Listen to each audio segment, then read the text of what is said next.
You know, every day here on the Thom Hartmann Program, Louise and I and our team, Sean, Nate, Shira, Dave, Chase, Sue, Nigel, Ron, we all work to put together the very, very best show we possibly can. And there's an enormous amount of work that goes into the show. And one of the things that comes out of that is a lot of content, a lot of specific information that we go through and we dig out and, we want to share with you. And Sue puts that into our newsletter every week. And I think you will, if you don't already receive our newsletter, it comes in email every day, about an hour after we're off the air, or maybe a couple hours after we're off the air. And Sue goes through and pulls literally every link to every story that we talked about and puts it into the newsletter. It's free. We don't sell the list or anything. You complete safety and security. There's no charge. There's no nothing. Just, plug in your email address over at thomhartmann.com. And you get signed up for the newsletter. It's all fairly obvious. You'll see it on the website. So check it out, thomhartmann.com. Thank you. So every 5 years, the U.S. Department of Agriculture comes out with new guidelines. And we just put up a video over at thomhartmann.com for supporters of our program that talks about how we talk on the air about how much courage people have to run for political office or even to show up at their local Democratic Party and say, yeah, I want to become part of the progressive insurgency that's taking over this thing. And there is a lot of courage involved in that. But, there's also a lot of courage involved in picking up the phone and making a contribution, even a very small one, to Free Speech TV. And so I want to encourage you today to be courageous, to call 877-378-8669 right now and tell them what you like about the programming on Free Speech TV, what your favorite shows are, what you'd like to see more of, and how much you appreciate what they're doing. The people answering the phone in many cases are people who are right there at Free Speech TV, and then the word gets around. They gather these stories. They need to hear from you, and they need to hear also that you support the network. I mean, this is just a pretty important thing in a very vital time. Free Speech TV is I say it every day, and maybe I should just say it once a week or something, but I think it's so true and it's so important, and it doesn't get said enough, that the right has built this huge media infrastructure. You've got a billionaire, Rupert Murdoch, who lost $100 million a year for up to 5 years, according to Bret Hume, to make Fox News work. You've got right-wing radio stations that are owned by right-wing billionaires, literally, without getting into names. I've actually met one of them and said to him, why don't you put some progressive programming on some of the 900-plus stations you have? And he said, because I'll never put anybody on the air who wants to raise my taxes. He just said that to me.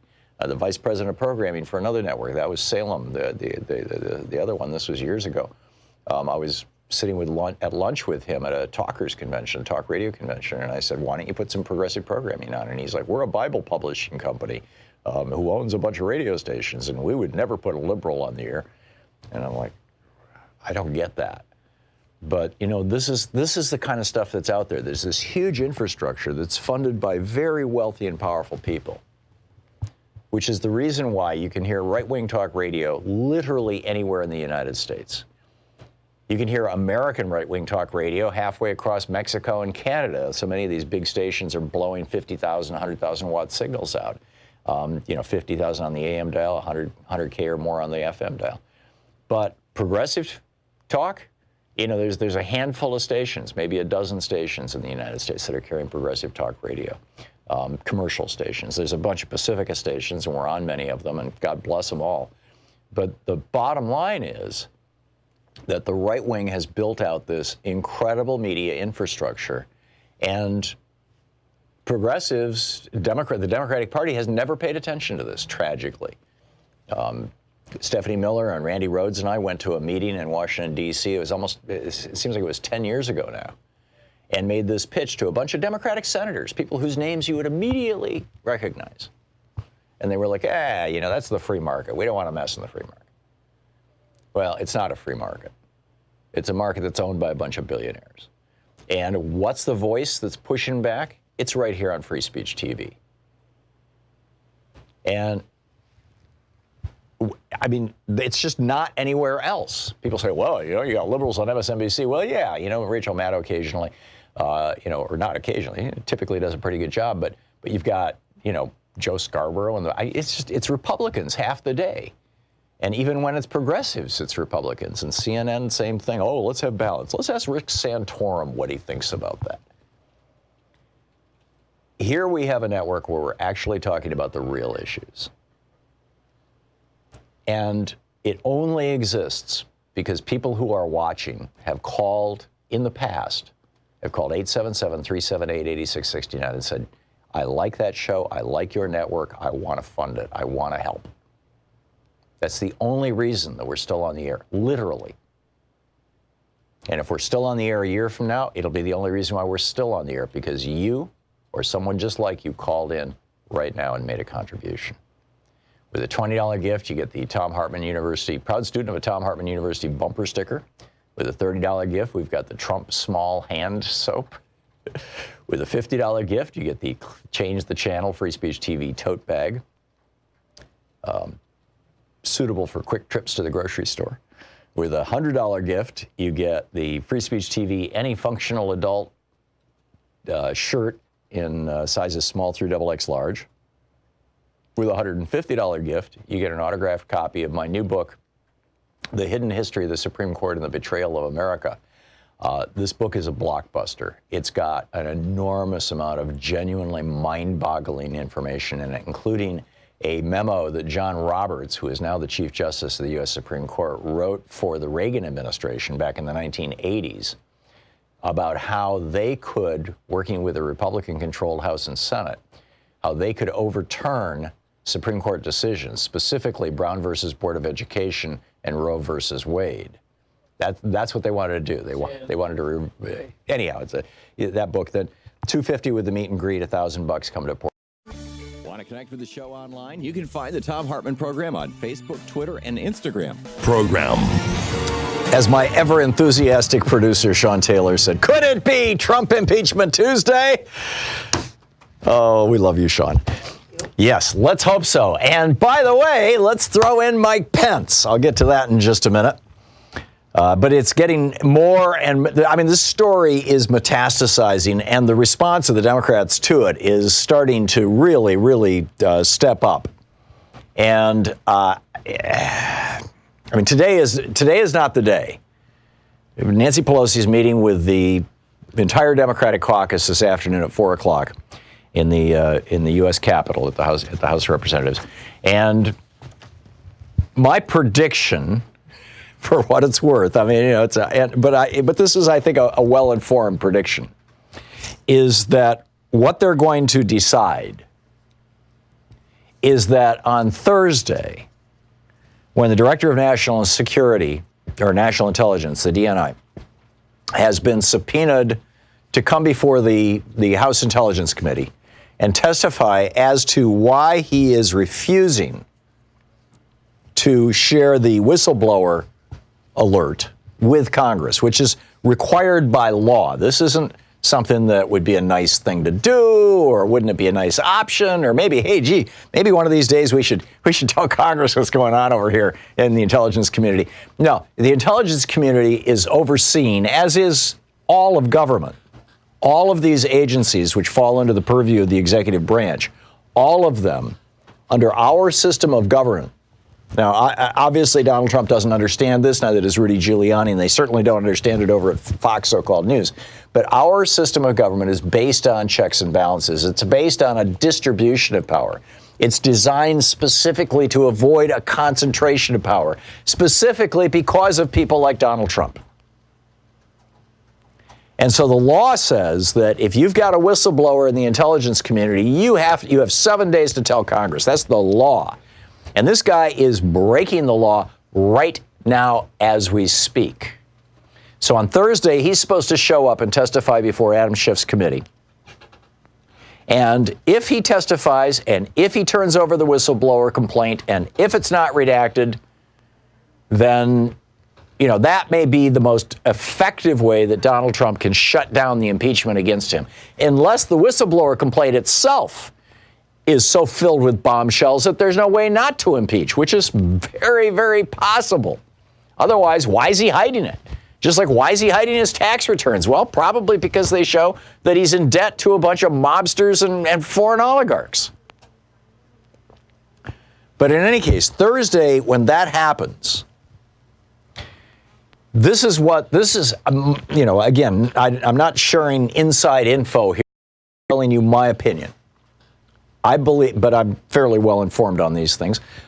I believe what is going to happen at the meeting this afternoon is that they're going to have a discussion about how do we deal with this guy if he tries to pull a Corey Lewandowski? How do we deal with him if he openly sneers at us?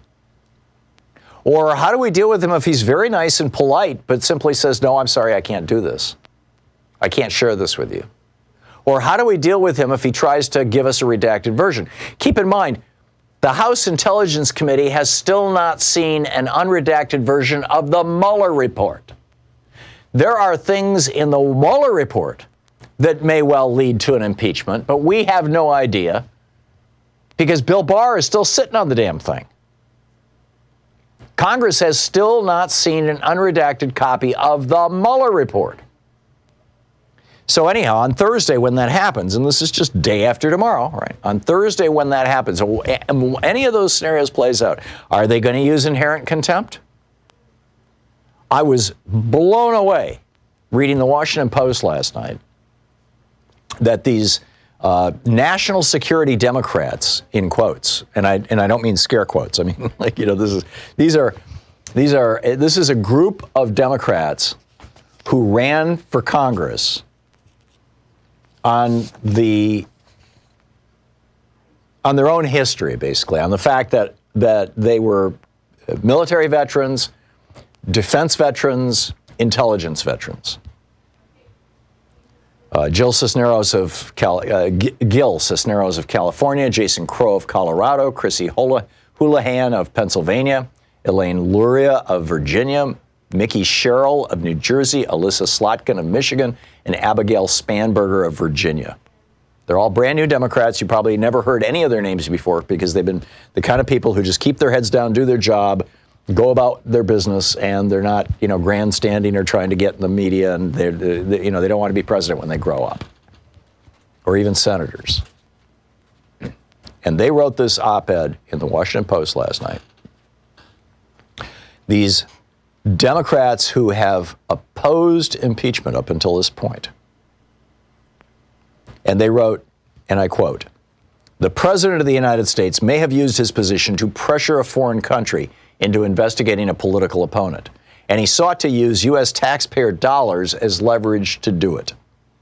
He allegedly sought to use the very security assistance dollars appropriated by Congress to create stability in the world, to help root out corruption and to protect our national security interests for his own personal gain.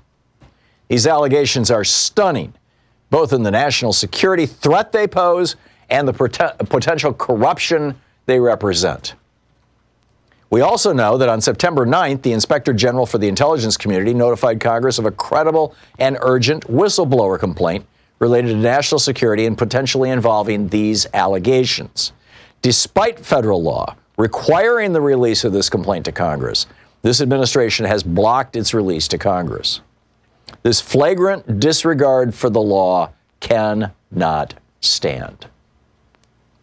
To uphold and defend our Constitution, and by the way, keep in mind, all of these people took an oath to uphold and defend not the United States of America, not the people of the United States of America, but the Constitution of the United States of America. I mean, building that oath into the Constitution itself so it would be administered to office holders was one of the really brilliant things that the framers did. Anyhow, back to this letter. This flagrant disregard for the law cannot stand. To uphold and defend our Constitution, Congress must determine whether the president was indeed willing to use his power and withhold security assistance funds to persuade a foreign country to assist him in an upcoming election. If these allegations are true, we believe these actions represent an impeachable offense. We call on our colleagues in Congress to consider the use of all congressional authorities available to us, including the power of inherent contempt and impeachment hearings, to address these new allegations, find the truth, and protect our national security. Now, they have said, oh yeah, let's talk about impeachment. These Democratic members of the House who up to this point have been saying, impeachment? Impeachment? No, we don't want no stinking impeachment. Nancy Pelosi last night on a flight from New York to Washington, D.C., read this op-ed. And Jeff Zeleny, I'm not sure how to pronounce, I believe it's Zeleny, who is a reporter for CNN, by coincidence was on the same airplane. And he saw her reading this op-ed. And he asked her, he says, what are you thinking? And she said, I've given advance notice the lawmakers are planning to join forces. She's not going to prejudge what's going to come out of the meeting today, but said, quote, it will be a big week. Last night when she started reading that op-ed, there were 146 members, Democrats, members of the Democratic caucus, who were in favor of impeachment hearings. As of this morning, there were 158. That includes the entire Michigan delegation and Representative Justin Amash. By the way, this is from a great roundup piece that Joan McCarter did over at Daily Kos. And then, and plus the 7 who wrote the op-ed, I just gave you their names, and then they were joined this morning. I mean, they're dropping like flies, right? They were joined, well, it's a terrible metaphor, dominoes maybe. Representatives Angie Craig and Dean Phillips of Minnesota, Representatives Vicente Gonzalez of Texas and John Larson of Connecticut, Antonio Delgado of New York, Colin Allred of Texas, and Michigan's Haley Stevens. And then, perhaps the most important, Rosa DeLauro, she represents Connecticut. She's, kind of a big money Democrat. She's very close friends with Nancy Pelosi. This is the establishment's establishment. And last night, after this op-ed was published in the Washington Post, she issued a statement saying that Trump's actions regarding Ukraine represent, quote, a reckless abuse of power and, quote, a turning point. She said Congress must meet this pivotal moment in our nation's history with decisive action. Now, it may well go beyond just Donald Trump corrupting, trying to corrupt the president of Ukraine for his own political purposes. It looks like he's dragged the State Department into this, and he's dragged Mike Pence into this.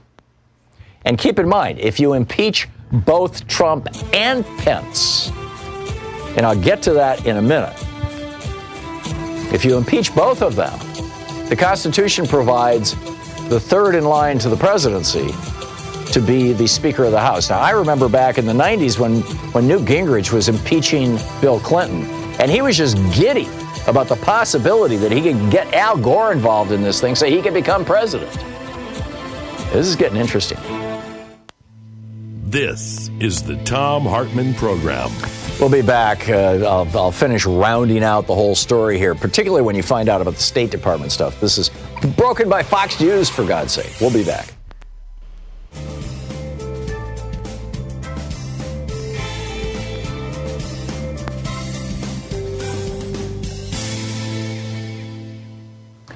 And welcome back. So, I guess the question, I think it's time to clean house, right? I mean, it's time for us to seriously participate in and figure out how to do it. Participate in this process. Yesterday, I was suggesting that you call 202-225-3121 or 224-3121, your choice. Used to be House and Senate. Now they both go to the same place. It's the Capitol switchboard. That you call and talk to your representative, your member of the House of Representatives, and both of your senators and say, I support impeachment. And a lot of you did.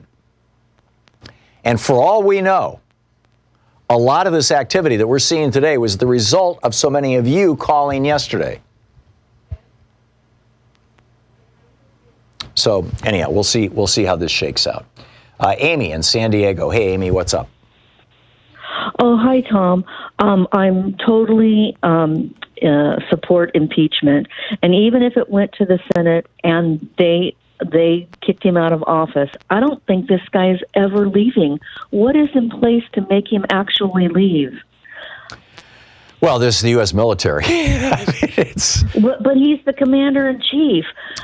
I just think that. Well, no, hang on just a second, Amy. Okay. The Uniform Code of Military Justice requires members of the military, and presumably there's similar rules for the Secret Service, to follow any, quote, lawful order, not any order. And if Donald Trump is impeached and removed from office, then he would not lawfully be able to give orders. I don't believe, I mean, that would be a military coup. Somebody in the military would have to stand up and say, I'm in favor of overthrowing everything. I just can't imagine that happening, Amy. Yeah, well, if he loses the election, I can imagine him saying something like, there's voter suppression. This is a national emergency. I have to stay in office till we figure this out. Or, right. I just don't think this guy's leaving.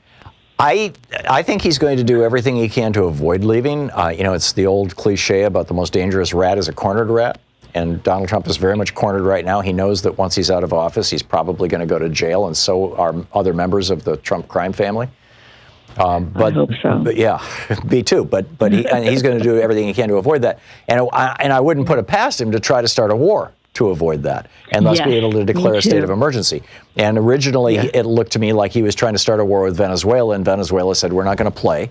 And so now he's trying to start a war with Iran. And if he starts a war with Iran, it could very quickly engulf the entire region, and then we really would have an emergency. Now, keep in mind, Franklin Roosevelt didn't suspend elections. Abraham Lincoln didn't suspend elections. Woodrow Wilson didn't suspend elections. Those were three presidents who arguably could have, probably sold it to the American people had they been inclined that, we just need to, just a year, just a pause. But none of them ever tried. So I don't think that he would be able to pull this off. And the fact that, Mitt Romney is speaking out, that Justin Amash has taken this stand, I think this guy is on his last legs. I really do. Oh, I sure hope so, Tom. Yeah. Well, I appreciate everything you do. Love your show. Thank you, Amy. Thanks so much for the call. It's great to hear from you. Thanks for watching Free Speech there in San Diego. We'll be right back with more. Stick around. It's 21 minutes past the hour.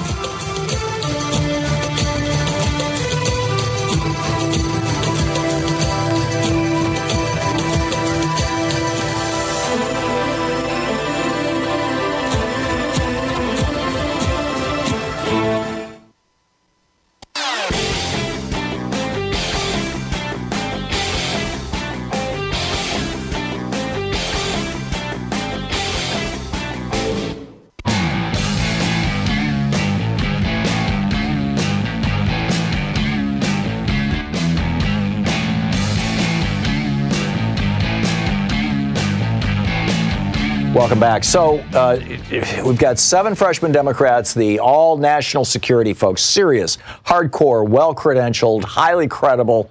Nobody thinks they're just, there to BS folks. I looked up, actually I looked up one of them. I was going to go through and do all of them, and then I got busy. But I just, plugged the name of one of them into opensecrets.org. And what I'm seeing is, just these are not people who are indebted to big corporations. These are not people who are taking big corporate money. But whether they are or not, I mean, it's solid. These solid, right in the middle Democrats who are saying enough. The entire Democratic delegation from the state of Michigan, enough, plus Justin Amash. So now the plot thickens. You could argue that Donald Trump saying to Mick Mulvaney, put that assistance to Ukraine on hold for a little while. And then after a week or so, as it kind of sinks in over in Ukraine that $250 million they were planning on getting ain't coming, Trump calls up the president of Ukraine, Mr. Zelensky, and says, hey, nice little country you got there. Be a shame if the Russians came in and kicked your butt. I'm guessing you'd like to have some military equipment, wouldn't you? Well, help me take Joe Biden down. Let's, quote, clean up the corruption, and maybe I can send you the $250 million. Hell, maybe I can send you even more. And then the whistleblower, and then Dan Coates quits, and then the whistleblower report gets filed, and then the story breaks about the whistleblower thing on 9/11. And the next day or 2 days later, Donald Trump says to Mick Mulvaney and says to whoever, okay, go ahead and don't just give him the money. Give him the money plus an extra $150 million. Give him $400 million. Almost $500 million. Now, what did they agree to do for the extra money? Well, that's not really clear right now. It's not even clear that that extra money is actually extra money. It might have been something that was part of the original appropriation. It might have been the reporting was wrong. We don't know yet. But we need to find this stuff out. But so anyhow, it's bad enough that if these allegations are true, that Donald Trump tried to corrupt the president of Ukraine and enlist a foreign power to help his election, just like he tried to do in 2016 when he said, Russia, if you're listening, hack the DNC, please, hack Hillary, please. And of course they did. And the rest is history. So he's trying to do it again. But it's even worse if he has dragged the State Department and the vice president into this. Then there's going to be absolute hell to pay. Which takes us to Rudy Giuliani on Sean Hannity's program last night.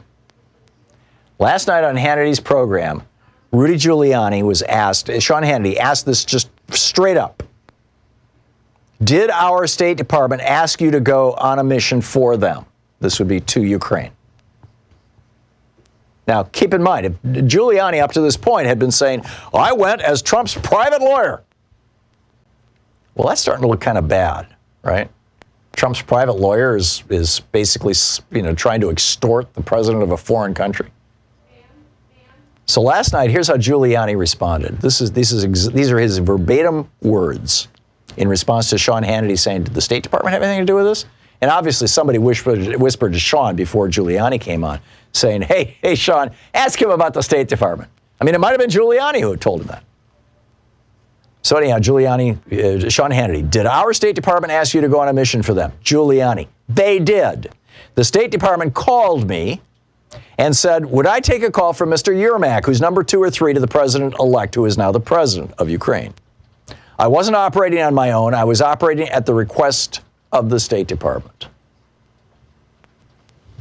Now, if that's true, then this becomes a conspiracy, not just a president behaving badly. It becomes a conspiracy inside the executive branch of government that involves the State Department and maybe Mike Pence. Now, here, this is another one. This is, in fact, Raw Story and TPM both writing about this. Mike Pence held a press conference in Poland on September 2nd that pretty much nobody paid any attention to until now. People are going back and looking at the transcript. And here's a couple of phrases. Pence was talking to Zelensky, the president of Ukraine. He said, quote, we discussed America's support for Ukraine and the upcoming decision the president will make on the latest tranche of financial support in great detail. As President Trump had me make clear, we have great concerns about issues of corruption. That's an expectation the American people have, and the president has expressed very clearly. Oh, this is interesting. So Mike Pence is in on this too? By the way, keep in mind, Trump and Giuliani have been shaking down Ukraine for years. I mean, this was what Manafort was doing. This is crazy. You're listening to the Thom Hartmann Program. Call 202-808-9925. So I have shared with you how I think this is going to play out, and I think it's going to get us to an impeachment impeachment hearings anyway by the end of the week. What say you?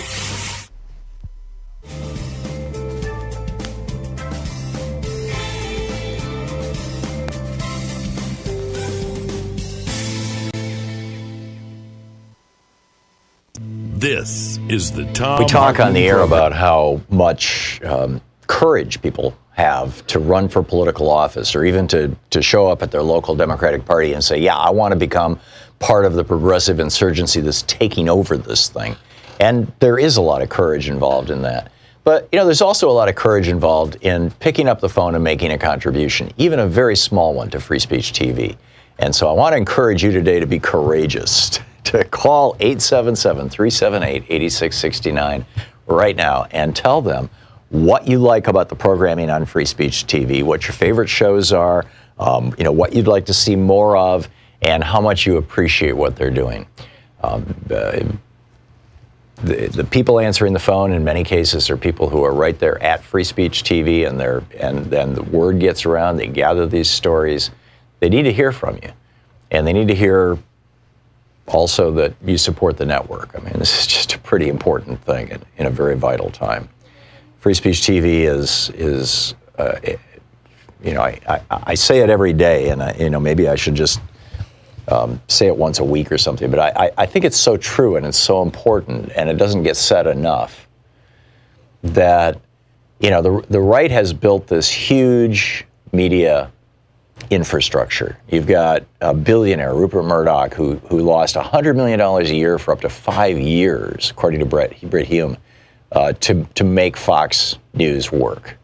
You've got right-wing radio stations that are owned by right-wing billionaires, literally, without getting into names. I've actually met one of them and said to him, why don't you put some progressive programming on some of the 900-plus stations you have? And he said, because I'll never put anybody on the air who wants to raise my taxes. He just said that to me. The vice president of programming for another network, that was Salem, the other one. This was years ago.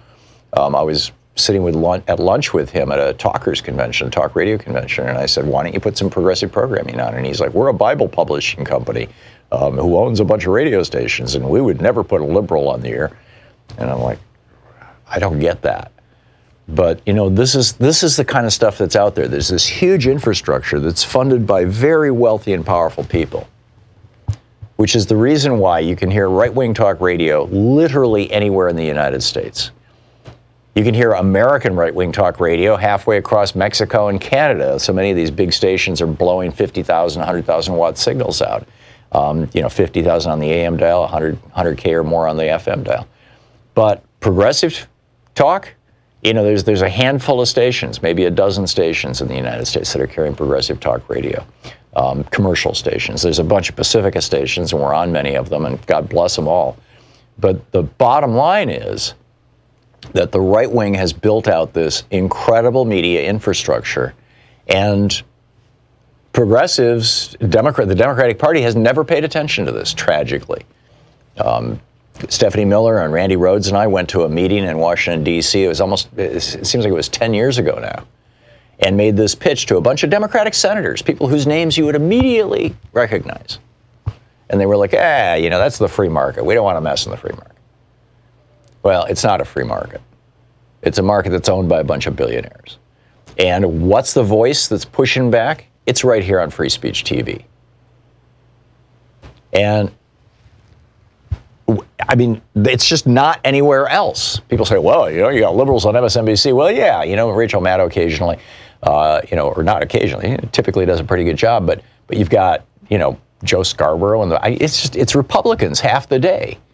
And even when it's progressives, it's Republicans. And CNN, same thing. Oh, let's have balance. Let's ask Rick Santorum what he thinks about that. Here we have a network where we're actually talking about the real issues. And it only exists because people who are watching have called in the past, have called 877-378-8669 and said, I like that show. I like your network. I want to fund it. I want to help. That's the only reason that we're still on the air, literally. And if we're still on the air a year from now, it'll be the only reason why we're still on the air, because you or someone just like you called in right now and made a contribution. With a $20 gift, you get the Thom Hartmann University, proud student of a Thom Hartmann University bumper sticker.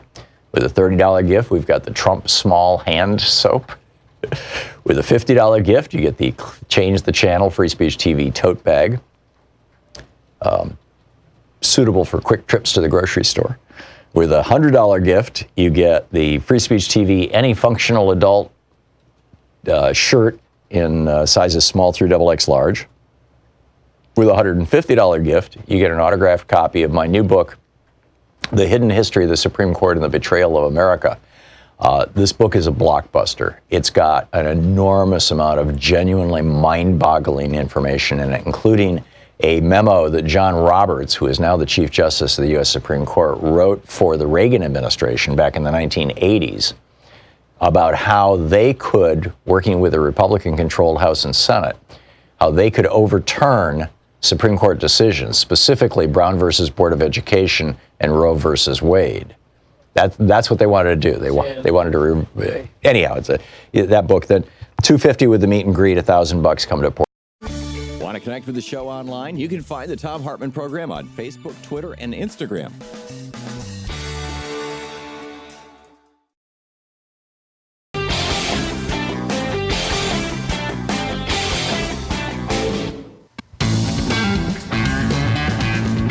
Welcome back. 34 minutes past the hour. Just to bring you up to date on what's going on. I mean, there's stuff happening as we talk. Chuck Schumer just announced that he's going to bring or ask for a sense of the Senate resolution. Now, this has no legal impact other than putting the Senate on record as saying that the administration must provide this whistleblower to the intelligence committees of both the House and Senate.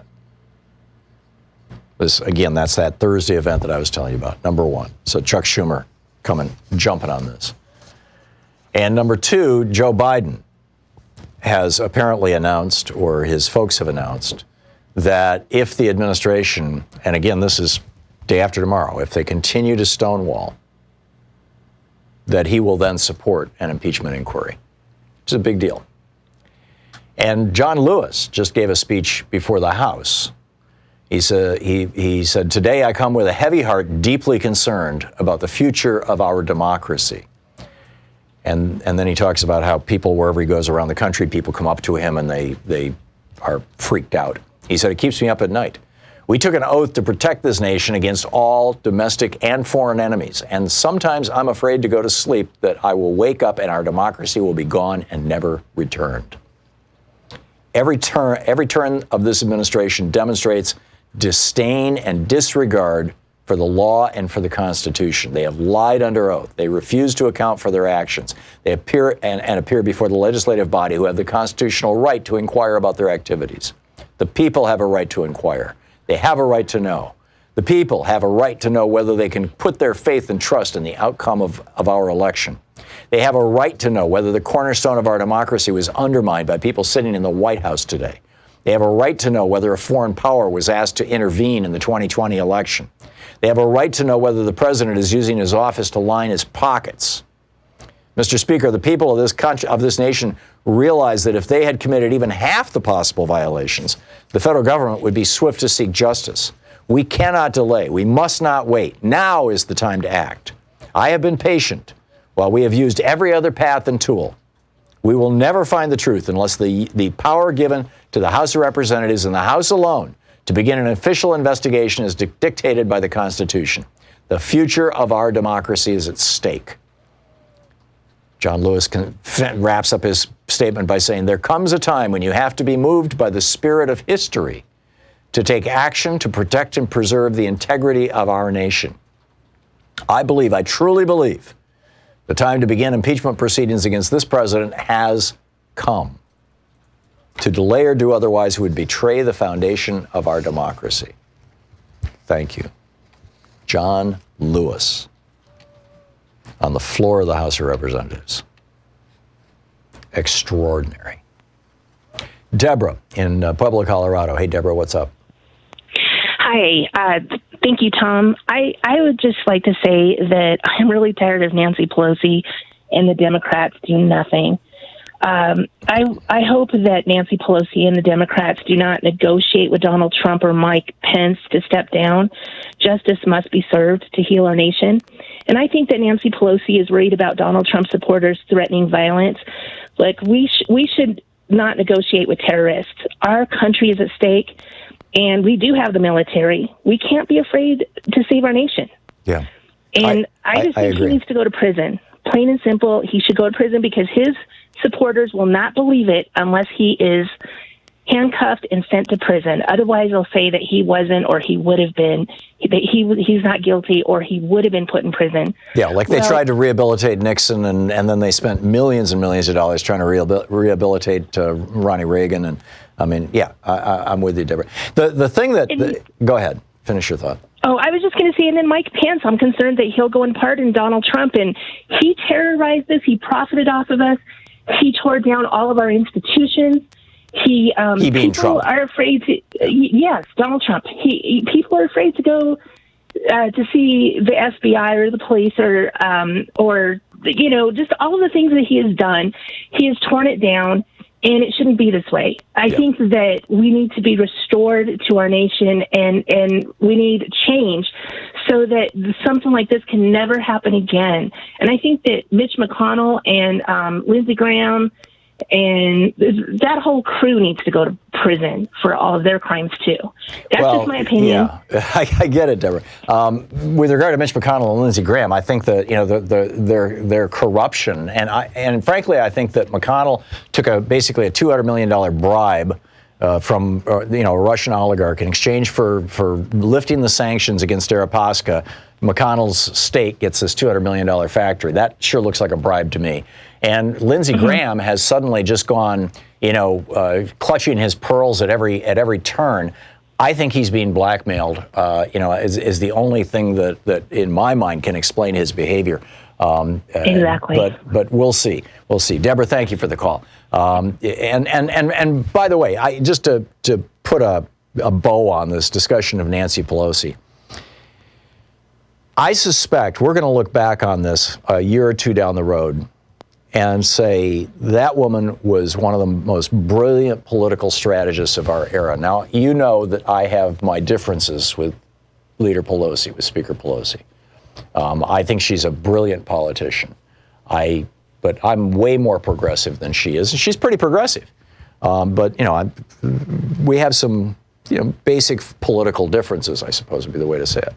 But that said, by holding off on impeachment up to this moment, until there's something that's so clear and so obvious and so specific and so easily related to by the average American.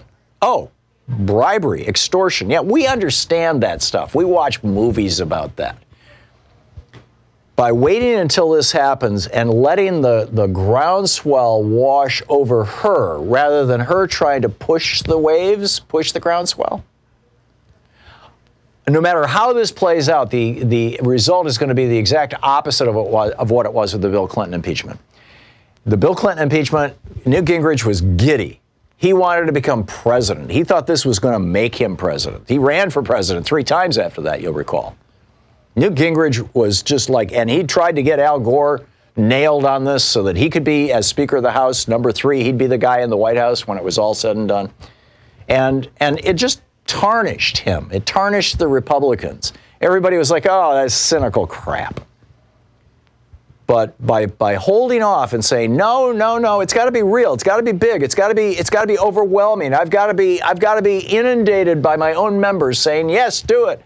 By Nancy Pelosi doing that, nobody outside of the Fox universe, there's 30% of Americans that you can just basically, nothing's going to break through as long as they continue to have a steady diet of Fox News, right-wing hate radio, and right-wing websites. You're not going to be able to break through. But that's a shrinking minority of mostly white men. But you get all these independents and all these, so-called middle-of-the-road Democrats who are now saying, yeah. Nancy Pelosi is not going to be viewed the way Newt Gingrich was, as a political actor.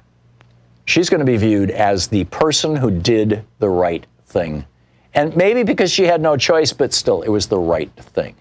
Ted in Silver Springs, Maryland. Hey, Ted, what's up? Hi, Tom. Thanks for taking my call.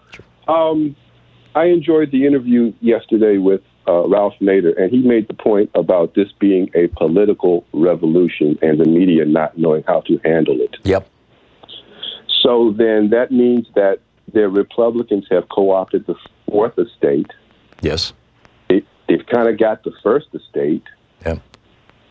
I guess they've got the 2nd. What's the Senate? Is the Senate considered the 2nd or 3rd? No, the House and Senate together are Article 1 of the Constitution. Okay. Article 2 is the executive, the president, and Article 3 is the judiciary. The 4th estate is the press, but it's not in the Constitution. But yeah. Right. Yep. So it's 3 against 1. Yeah. To me. Yeah, it really is. And So I'm starting to. I mean to cut you off. I'm sorry. no, go for it. Oh, so I'm wondering at this point, is inaction considered treason? I think that inaction, the lack of action, is a choice. It represents a choice. And up to this point, myself and a lot of other people have been ragging on, or getting upset with. I don't know if that's some awful metaphor. Anyhow, we have been criticizing Nancy Pelosi for not taking action, specifically not pushing for explicit impeachment hearings and an impeachment process. And her failure to do that, or her waffling, has been used by both Republicans and members of the press to suggest that the Congress doesn't really have the power to force the executive branch to come up with documents or make people testify. Corey Lewandowski can, basically sneer at these people, and there's nothing we can do about it. I think that that's changing, though, Ted. But yeah, not doing something is a choice, just like doing something is a choice. So that's all I got. Okay, yeah, good one. Thanks a lot, Ted. Good to hear from you. Scott in Portland, Oregon. Hey, Scott, thanks for listening to X-Ray FM. What's up? Oh, you bet, Tom. Thank you. First off, an amen to Mr. Lewis and all that he does for us. Oh, yeah. Yesterday, I guess this Godfather movie metaphor is starting to stick, because I think did you see where Trump called Chris Cuomo Fredo? Yeah, that was a while ago, wasn't it? Maybe it started a couple of weeks ago. Well, I just saw it recently. Yeah, maybe it was. But yesterday I contacted Kurt Schrader here, and I live in Portland, and like you, my representative is Blumenauer. But I own some property in his district, so I used that and contacted him, just threw it out there and said, you got to get on the right side of history with this. And I got a fairly long, I'm sure it was already in the can, letter that really lays out all of these issues that we see. And so I just said back and said, you obviously, you're not denying this stuff. You're clearly aware of it. So, get on it. And I mentioned that you took the oath to the Constitution. Yeah. And so let's do it. But it does feel like the worm is starting to turn a bit. I agree. I think that we are definitely at a turning point, and a consequential one. It's a very real one. This is we thought we were here before. We thought we were here with Mueller, right? But this is the real deal. Go ahead. I lived through Watergate, and this feels not unlike that. Yeah, and I'm waiting for Senator Sam to come on the scene, and I'm guessing it's probably going to be Jerry Nadler, although it may well be Adam Schiff. We'll see. Scott, thanks a lot for the call. Great to hear from you. We'll be back. You're listening to Thom Hartmann. Visit thomhartmann.com for audio and video archives. Is it time to clean house? And if Pence really did convey this message to the president of Ukraine, is it time to impeach Pence too?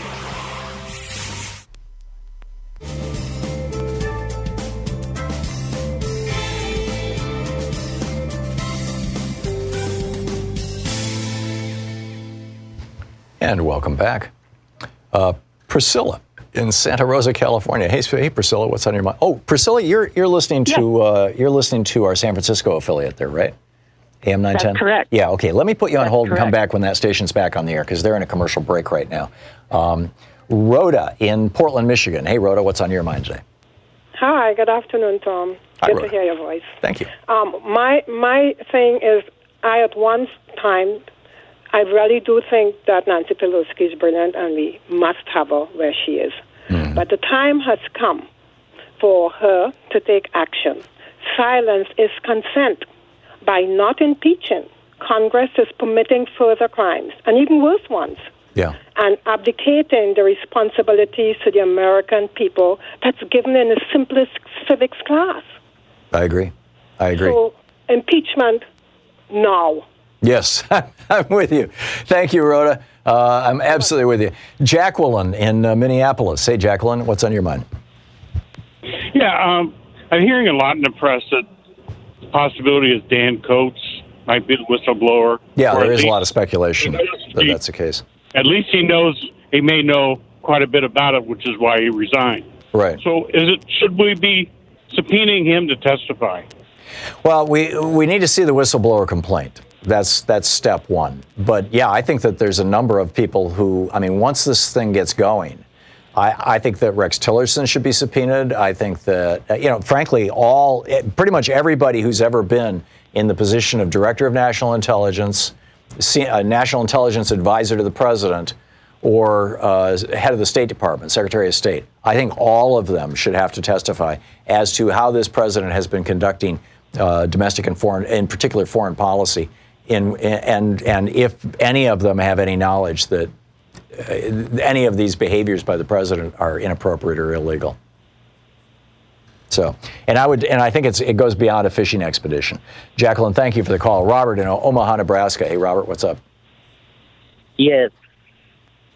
I support Bernie Sanders, and I'm afraid, like, for instance, if this impeachment goes through for Donald Trump and it doesn't work out, then what I feel like Trump is going to do is he's going to brag and celebrate victory, and then his popularity is going to go up, and then he's going to stay in office, and then if Bernie Sanders is the nominee, the guy who really wants to help America will be denied helping America because Donald Trump's popularity will go up. Yeah. Because the impeachment. Here's the thing, Robert. Before the revelations came out that Trump had paid off Stormy Daniels and Karen McDougal $130,000 each to be quiet about having sex with him. Before those revelations came out, that Michael Cohen testified that yes, here's the check. Before that happened, Trump was making fun of Stormy Daniels. He was tweeting about her. He was denying the charges. He was strutting around the way that you'd say he would if he was not removed from office by the Senate. But once the information came out, even though he wasn't indicted for anything, once the information came out, he shut up and has not talked about Stormy Daniels since. I think that once the information comes out in an impeachment hearing, and we really hear from the people, what happened, from the people involved, I don't think he's going to be able to pull that act. I really don't. We'll be back. Stick around.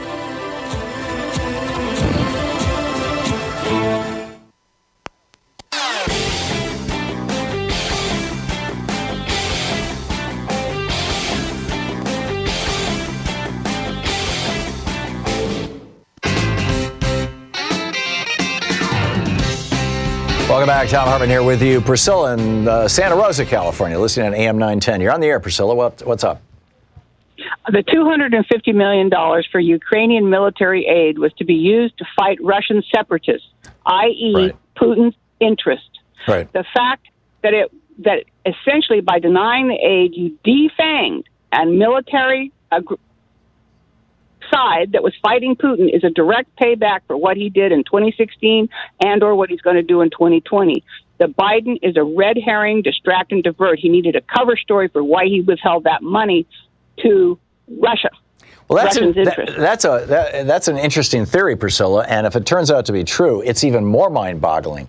Basically, right. My understanding of what you just said, let me just restate this as simply as I can, is that Donald Trump has been in the pocket of, at the very least, Vladimir Putin, president of Russia, and more likely a whole spectrum of oligarchs and wealthy people who came out of the former Soviet Union, including in now Russia, in Ukraine, in other former Soviet states. He's got hotels in several of them. He's been in the pocket of these oligarchs. And the Russian affiliated ones, they want to take Ukraine. And so they said to Trump, or maybe he said to them, I'll be nice. Or maybe they said to him, you wouldn't want it to come out that, or whatever. Or, hey, you still want that $1 billion Trump hotel in Moscow? Basically, they said to him, do not send military aid to Ukraine. And so Trump comes out and says, oh, yeah, okay, we're going to use this Joe Biden's son is corrupt thing in order to deny the aid to Ukraine. So is that what you're saying? You got it. Yeah. You got it. Go after it, buddy. You're the one to do it. Yeah. Okay. Priscilla, it's possible. I mean, it's incredibly possible. We'll see. Lafayette in Bakersfield, California. It says you're a Trump supporter who wants to disagree with me. What do you disagree with? Oh, well, I disagree with the whole world going against Trump for putting up the wall. I voted for Trump. What does this have to do with any walls? By the way, have you seen the footage? The Mexicans are running contests to see how fast you can scale the wall because it's these slats and it's really easy to climb up the slats. They're down to 14 seconds is the record right now. There's video all over YouTube of people climbing the wall for fun and to ridicule Trump. But you know what? Lafayette, are you not concerned that the President of the United States, regardless of his political party, might have said to a foreign power, you're going to help me take down my political opponent? I get that, but well, there's no but. Some of these people. If Barack Obama had done that, would it be okay with you? That's getting Donald Trump in trouble, and he got to get rid of them. He got to fire them. That's basically what it is. A lot of people, they at the funds for their pocket. He giving out this money to these foreign, and because he got to give money to foreign aid. You feel me? That's a part of that's a part of the contract. You feel me? When you the president, you give money where you supposed to put it. But he withheld it. Up the wall. He withheld it. He said, "You're not going to get this money until I get the information on Biden, if these reports are true." And if he did that, Lafayette, that is treason. Because he can get in trouble. Trump can get in trouble if Biden did anything illegal. Trump got to report him and turn him in, or he a part of him. Trump can go to jail for anything anybody file. See, like if they file paperwork without Trump's permission, without the State Department or whatever, the government's permission, then Trump. Man, you are making no sense. No, I'm just saying. I don't get. What is it about Donald Trump that causes you to think that he's worthy of your support? Because he putting up the wall. Because the Hispanics are killing people. They're sneaking here. They ain't got no passports. They killing their own kids by bringing them without. See, okay, they got money. So for it's them all in Mexico. about brown people coming from south of the border for you. No, it ain't like that. You realize that border crossings are at a historic low. They were when Donald Trump came into office. That there were, it was 22 million people. It was 20. They found one time 22 million Hispanics came across the border. Yeah, right. You feel me? Over a 40-year period. Lafayette. 22 million. Lafayette, that's a lot. If you're upset about that, why don't you ask Donald Trump why he's not putting employers of people who are not here legally in jail? What you talking about, employers? It's a real simple question, Lafayette. It's a very simple. Wait a second. Hold on. Hang on. Just say it. It's a very, very simple question. If somebody comes into this country illegally, without documentation, they can't get welfare, they can't get food stamps, they can't get unemployment insurance. They got to live, so they got to work. And Ronald Reagan stopped the practice of putting employers in jail who hired people who are here illegally. Donald Trump has not started that practice. If he's really concerned about people being in this country without documentation, why doesn't he put the employers in jail? Because Hispanics get them fake green cards, they get them fake IDs. It's not about fake green cards. It's about trying to break the back of organized labor. That's what Trump thinks he's doing. And I'm telling you, you're being played. This guy is yelling at you, look out, brown people, rapists, killers. Actually, crime is lower in neighborhoods with Hispanics, with undocumented Hispanics. You've got some of the lowest crime rates in the country because they don't want to stick their heads up and get nailed by ICE. In addition to the fact that, now most of them who are coming into this country are refugees. They're not people even looking for work. Lafayette, you've got this all upside down. Your brain has been poisoned by Fox News and right-wing hate radio. Seriously, think about it for a little bit. We'll be back. Stick around.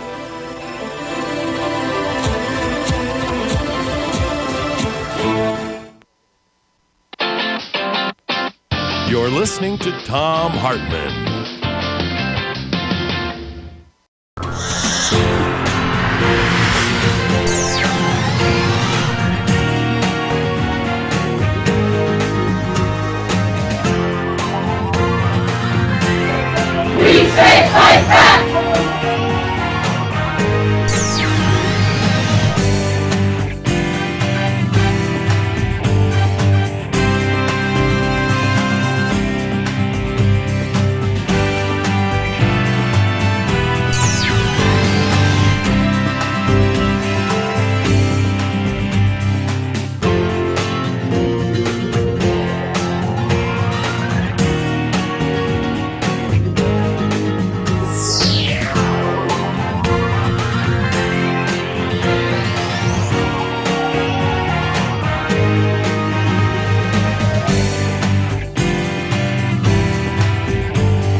You know, every day here on the Thom Hartmann Program, Louise and I and our team, Sean, Nate, Shira, Dave, Chase, Sue, Nigel, Ron, we all work to put together the very, very best show we possibly can. And there's an enormous amount of work that goes into the show. And one of the things that comes out of that is a lot of content, a lot of specific information that we go through and we dig out and, you know, we want to share with you. And Sue puts that into our newsletter every week. And I think you will, if you don't already receive our newsletter, it comes in email every day, about an hour after we're off the air, or maybe a couple hours after we're off the air. And Sue goes through and pulls literally every link to every story that we talked about and puts it into the newsletter. It's free.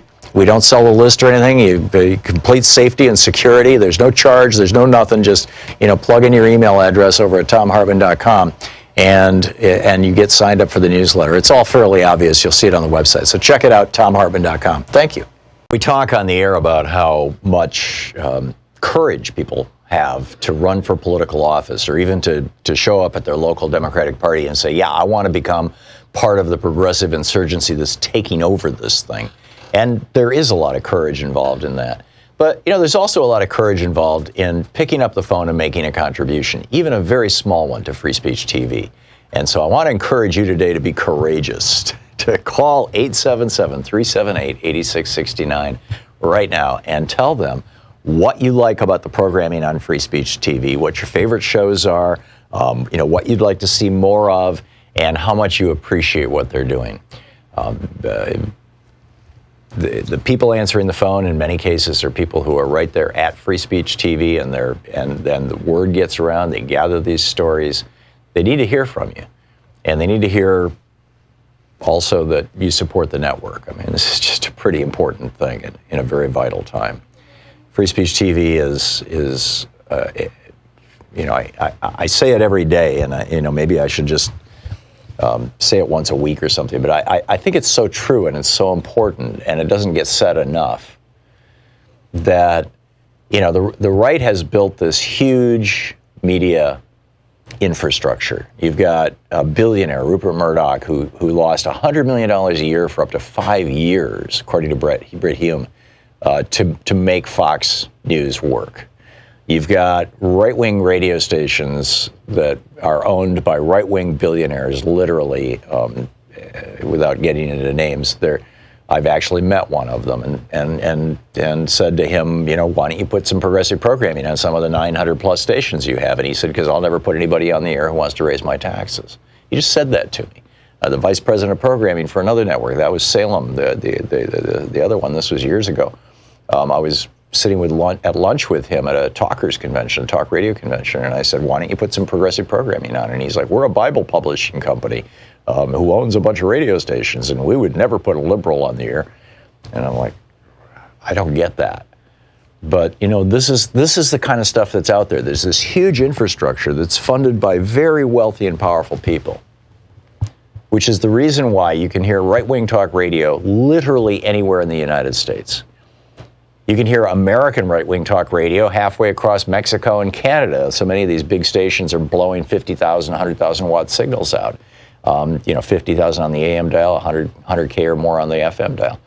But progressive talk, you know, there's a handful of stations, maybe a dozen stations in the United States that are carrying progressive talk radio. Commercial stations. There's a bunch of Pacifica stations, and we're on many of them, and God bless them all. But the bottom line is that the right wing has built out this incredible media infrastructure, and progressives, the Democratic Party has never paid attention to this, tragically. Stephanie Miller and Randy Rhodes and I went to a meeting in Washington, D.C. It seems like it was 10 years ago now, and made this pitch to a bunch of Democratic senators, people whose names you would immediately recognize. And they were like, you know, that's the free market. We don't want to mess in the free market. Well, it's not a free market. It's a market that's owned by a bunch of billionaires. And what's the voice that's pushing back? It's right here on Free Speech TV. And I mean, it's just not anywhere else. People say, well, you know, you got liberals on MSNBC. Well, yeah, you know, Rachel Maddow occasionally, you know, or not occasionally, typically does a pretty good job, but you've got, you know, Joe Scarborough, and it's Republicans half the day. And even when it's progressives, it's Republicans. And CNN, same thing. Oh, let's have balance. Let's ask Rick Santorum what he thinks about that.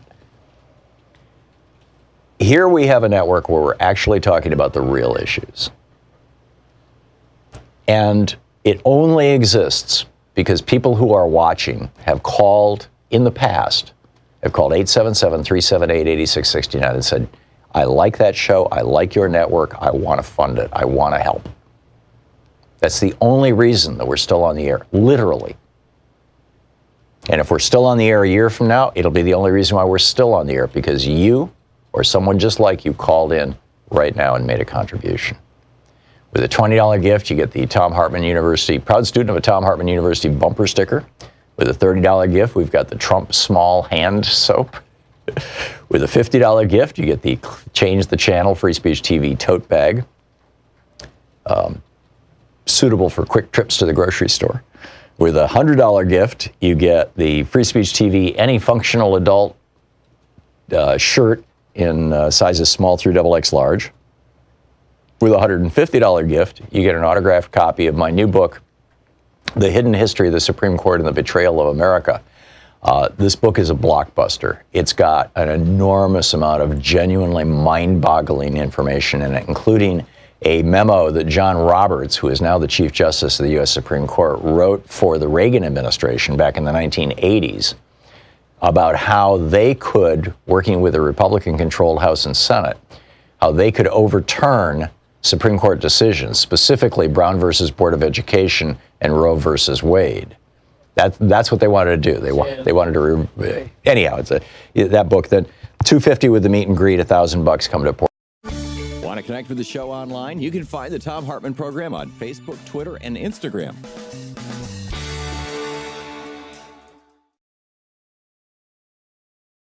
Power of the president about when he could make war, about what he could do on his own.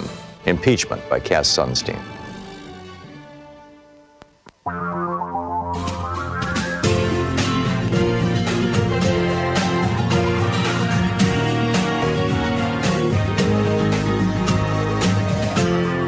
This is the Thom Hartmann Program.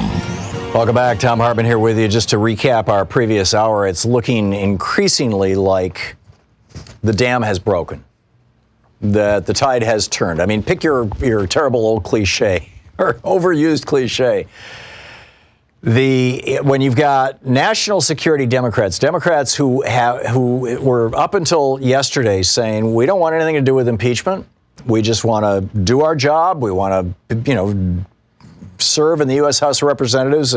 When they come out and write an op-ed in the Washington Post saying that if these charges are true, this man needs to be impeached and removed from office at the very least. And whether they're true or not, we need to get to the bottom of this. And the only way to do that is through an impeachment hearing because of the way he's stonewalling us. They started this, this breaking of the dam. Then that gets published in the Washington Post. Then last night, Nancy Pelosi's on a flight from New York to Washington, D.C., reading it. And a CNN reporter says, what do you think? And she says, we're going to have a meeting of our entire caucus tomorrow, 4 o'clock. 2 hours from now, 4 o'clock Eastern time. And, or is it 3 hours? It's 10, 11, 12, 1. Yeah, 3 hours from now, whatever. Some of our clocks are still on daylight savings time in here. Anyway, so she's going, oh, there's something going on here. And then, one after another this morning, Democrats are coming out and saying, nah, that's it. I'm with them on impeachment. It's time. And then, this is pretty extraordinary. First, you start out with these 7 Democrats who were then joined by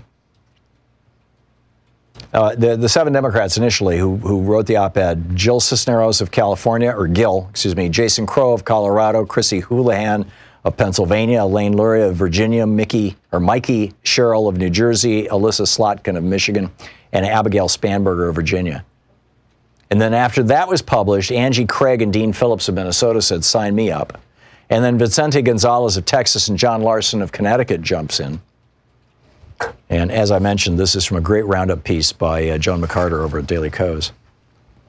And then this morning, Antonio Delgado of New York and Colin Allred of Texas, and Michigan's Haley Stevens. Perhaps most importantly, Rosa DeLauro,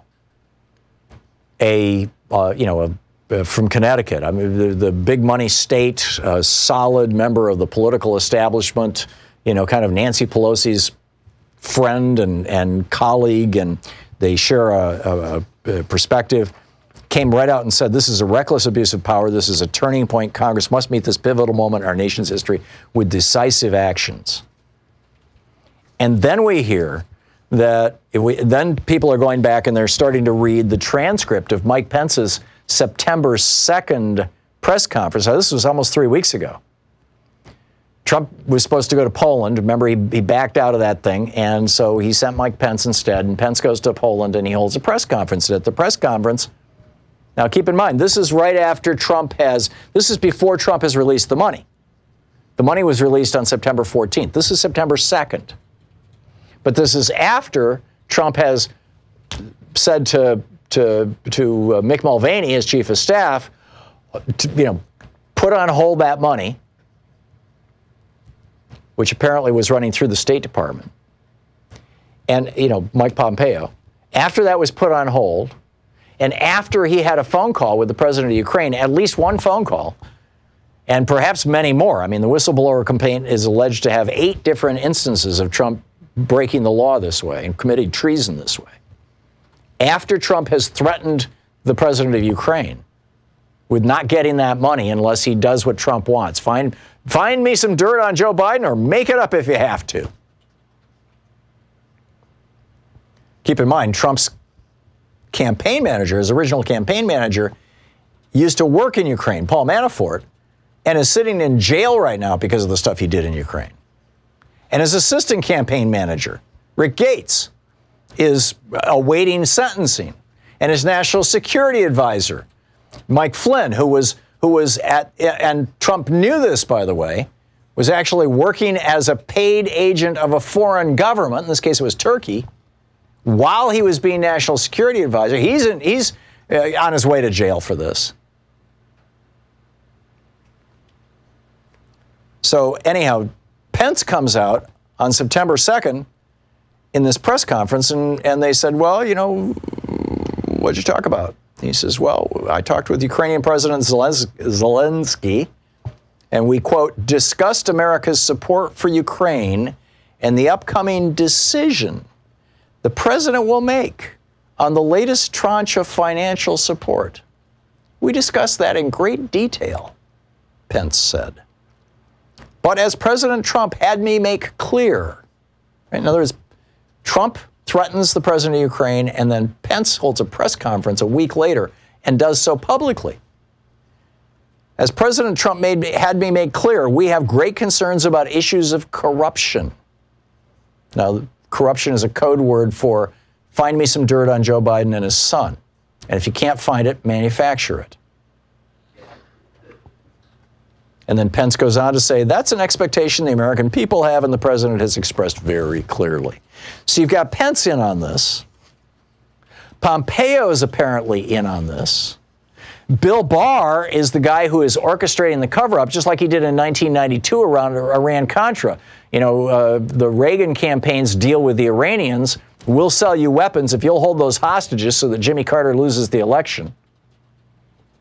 We've got the testimony of the former president of Iran, Mr. Bonnie Sauter, on that. So in 1992, when Elliot Abrams and Ollie North and 3 other people were about to go to jail for this, the Attorney General, William Barr, said to the outgoing president, this was Christmas Eve of 1992, George Herbert Walker Bush had already lost the election to Bill Clinton. He was going to be in office for another couple of weeks. And what does he do? He pardons all of them. Why did he pardon them? Because Bill Barr said this will shut down the investigation. What did the special prosecutor, Lawrence Walsh, who was looking into Iran-Contra, looking into the crimes committed by the Reagan-Bush administration, what did he say? He went to the New York Times and he said, this is a cover-up. Bill Barr just engineered a cover-up. And sure enough, he did. And sure enough, it worked. Well, Bill Barr's doing it again. And so now you've got John Dean out there. He just tweeted, if you're going to impeach Trump, you need to impeach Bill Barr and Mike Pompeo as well. And I would add, it looks like Mike Pence is up to his eyeballs in this. Now, you'll remember back in the 1990s when Clinton was being impeached, the guy driving that train was Newt Gingrich. Newt Gingrich was just, foaming at the mouth about this. Now, keep in mind, after Newt left the floor of the House to yell and scream about Bill Clinton's morals, he'd go back to his office where his wife was safely at home, his second wife. He'd go back to his office where he'd meet with Calista, who he was having an affair with, and they'd be getting it on in the office or someplace nearby. I mean, Newt Gingrich was actually having an affair during this time, as was Bob Barr, the congressman from Georgia, who was the floor leader, as was Mr. Livingston, Representative Livingston, I'm forgetting his first name, I think it was Mike, who was having an affair. I mean, the entire Republican, all these Republican men in the House of Representatives who were leading the impeachment of Bill Clinton for lying about having sex with Monica Lewinsky, I believe all of them, there might be one who wasn't, were having affairs at the time. So anyhow, Newt Gingrich is like, oh boy, this is so cool. We're going to take down Bill Clinton. And by the way, can we get Al Gore in on this too? Remember, they were investigating what did Al Gore know and when did he know it? I mean, this so offended Al Gore, so freaked him out, that when he ran for president in 2000, he wouldn't even take any help from Bill Clinton, which, I think probably would have helped him a lot. But why was Newt trying so hard to drag Al Gore into this? Well, because the Constitution says if you can take down the president and the vice president, guess who becomes president? The Speaker of the House. And that was Newt Gingrich. Interesting how things go around, huh? Amazing. Pence, this is the headline over at Raw Story. Pence knew about and actually participated in Trump's apparent Ukraine extortion plot.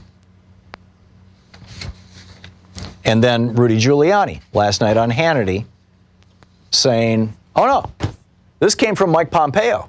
I wasn't over there in the Ukraine offering threats and bribes to the president of Ukraine on behalf of Donald Trump. Yes, I'm his personal lawyer, but I didn't go as his lawyer. I went on behalf of the State Department. So Trump has corrupted the State Department too, Mike Pompeo? Here's exactly what happened last night on Hannity. Sean Hannity says, did our State Department ask you to go on a mission for them? And Rudy Giuliani replies, they did. The State Department called me and said, would I take a call from Mr. Yermak, who's number 2 or 3 to the president-elect, who is now the president? I wasn't operating on my own. I was operating at the request of the State Department.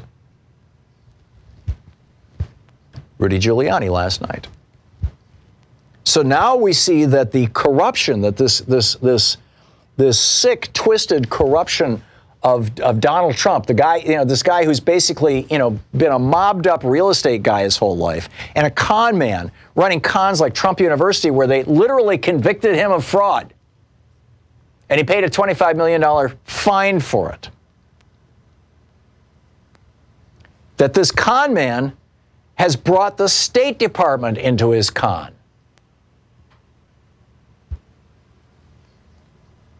It's breathtaking. So the Democrats are all going to get together at 4 o'clock this afternoon. And frankly, as I said in the last hour, I think that probably at the top of their agenda is going to be how do we deal with the Director of National Intelligence if he refuses to give us this whistleblower request as the law required him doing 2 weeks ago. And he's still in violation of the law. How do we deal with this? Are we going to bring out inherent contempt? Because we can't run a criminal contempt. It has to go through Bill Barr. We can't run civil contempt because that goes through the courts and can take 2 or 3 years. Can we do inherent contempt? They're going to be discussing that and the impeachment process.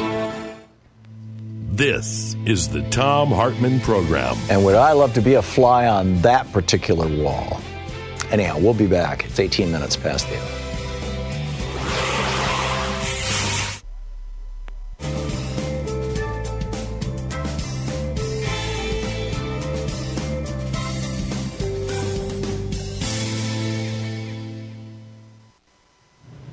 And welcome back. Jared in Downingtown, Pennsylvania. Hey, Jared, what's on your mind today? Hello, Tom. This whole situation is completely insane. You were talking recently about the Washington Post article that was written. Christy Houlihan is my congresswoman, and I've been begging her for literally since the day she got into office to finally to impeach Trump. I don't really know what took her so. She did say she wants to impeach him now, right? Was that one of the names that I read on the list? Yes. Yeah. Yes. Actually, those people are not saying they support impeachment. They support an impeachment investigation. Okay. So that's basically impeachment.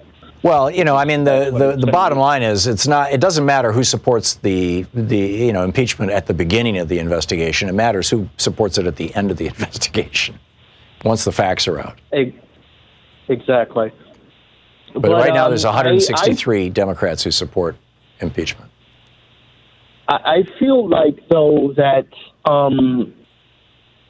even if we do impeach this guy and we get it down in the history books, I mean, there's still going to be people that are still going to worship him. I mean, there's still people that worship Richard Nixon, even though it's been confirmed he's a crook. But those people no longer have power, Jared. Well, that is true. I mean, that's why we have to defeat Donald Trump and get him out of the White House. But you have people like Lafayette, who is a flaming racist, and all he cares about is the S words and the N words, basically. That's all he's thinking about. You're talking about the caller from the previous hour. Yeah. He's a flaming racist. I mean, just listen to what he was saying. He was incoherent, watches Fox News, completely crazy. And I know these people. I know that they're completely insane and incoherent. Well, I don't think they're insane. I think they're malinformed. I think they've been listening to this right-wing BS. They don't realize that billionaires like Rupert Murdoch are laughing all the way to the bank. I mean, Murdoch is literally makes fun of these people. Read Kevin Rudd's piece in the Australian in the Sydney Morning Herald in Australia. He wrote a piece called "Murdoch is the Cancer at the Heart of Australian Democracy," and he pointed out how Murdoch played this game in Australia, then he played this game in the UK, now he's playing it in the US. It's basically turning people against each other in order to make a safe space for the oligarchs, for the billionaires. And his billionaire buddies. And they get these guys all whipped up. Oh my God, it's Mexicans. Oh my God, it's crime. Oh my God. And they're literally laughing at these poor, pathetic fools, saying, yeah, you guys be hysterical while we're busy picking your pockets. We're gonna give $1.5 trillion in tax breaks to the top 1% of Americans and to the biggest corporations. And please scream some more about immigrants. We'd like that. Well, I always think back to that Lee Atwater quote, that famous quote he mentioned. And I think for a lot of these people, they realize that they're helping wealthy plutocrats and all that. But they always just think back like, well, at least I'm hurting, these non-whites the most. Yeah, it could be. And I think that's very tragic. That's a very sad commentary on human nature. Jared, thank you for the call. We'll be back. It's 22 minutes past the hour.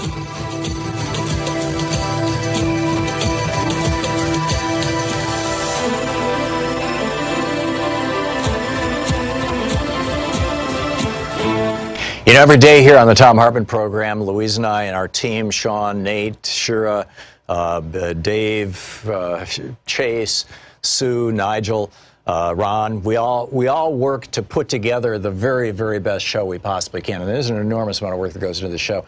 And one of the things that comes out of that is a lot of content, a lot of specific information that we go through and we dig out and, we want to share with you. And Sue puts that into our newsletter every week. And I think you will, if you don't already receive our newsletter, it comes in email every day, about an hour after we're off the air. or maybe a couple hours after we're off the air.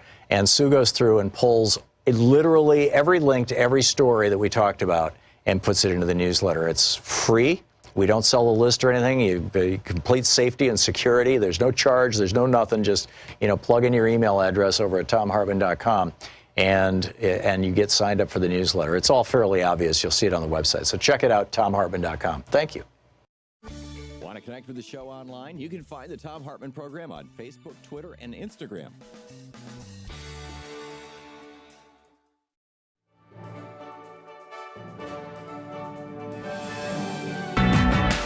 So here we are now. We're seeing, right in front of us in real time, you've got Rudy Giuliani on Fox News saying, yep, sure enough, it's the State Department who the State Department's in on this. You got Mike Pence a couple of weeks ago holding a press conference in Poland saying, yep, I talked to the president about this and we're leaning on the president of Ukraine.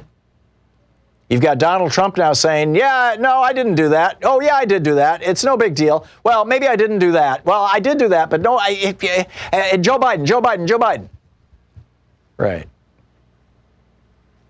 Meanwhile, Joe Biden has come out, or the word is that Joe Biden will come out on Thursday if the Director of National Intelligence continues to refuse to release this whistleblower report as required by law. That Joe Biden is going to come out and say, time to impeach this guy. And that would be nowhere near as self-serving as Newt Gingrich's gleeful, enthusiastic endorsement of that process when it came to Bill Clinton. Carol in Woodlake, California. Hey, Carol, what's on your mind today? Hi, I wanted to call you and tell you that I call Congress weekly, and I've called them for probably 3 years now. Mm-hmm. And last night or yesterday afternoon, I called 30 members of the new Democrat coalition, mm-hmm. and the ones that you were talking about. And I counted, I was writing them all down, and I counted at the end, 13 were supporting the impeachment inquiry. Yes. Yeah, inquiry.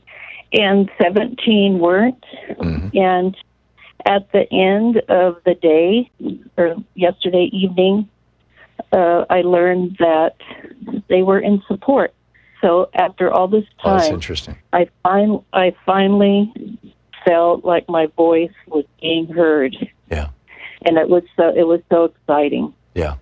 Well, and, yesterday I was encouraging people to call Congress at 202-225-3121 and register their opinion about this. I noticed Chris Hayes did on his TV show last night, put the number up on the screen. So we'll see where it goes. But I think that I think a movement has happened. It really seems like a movement has happened. Carol, thanks a lot for the call. We'll be back. We'll continue our conversation about this and all things related. As well, frankly, there's other news also. There's other things going on in the world as well that we'll pick up and I'll fill you in on as we continue through the program here. It's coming up on 28 minutes past the hour here on the Thom Hartmann Program, the True People's Media. You're listening to the Thom Hartmann Program. Call 202-808-9925. It's time to clean house. We'll be right back.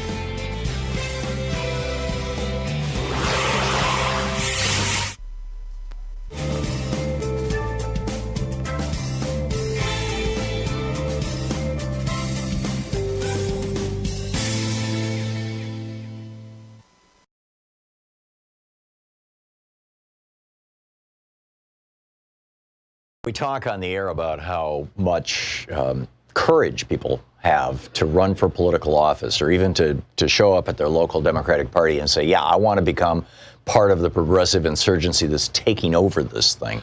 And there is a lot of courage involved in that. But, there's also a lot of courage involved in picking up the phone and making a contribution, even a very small one, to Free Speech TV. And so I want to encourage you today to be courageous, to call 877-378-8669 right now and tell them what you like about the programming on Free Speech TV, what your favorite shows are, what you'd like to see more of, and how much you appreciate what they're doing. The people answering the phone in many cases are people who are right there at Free Speech TV, and then the word gets around. They gather these stories.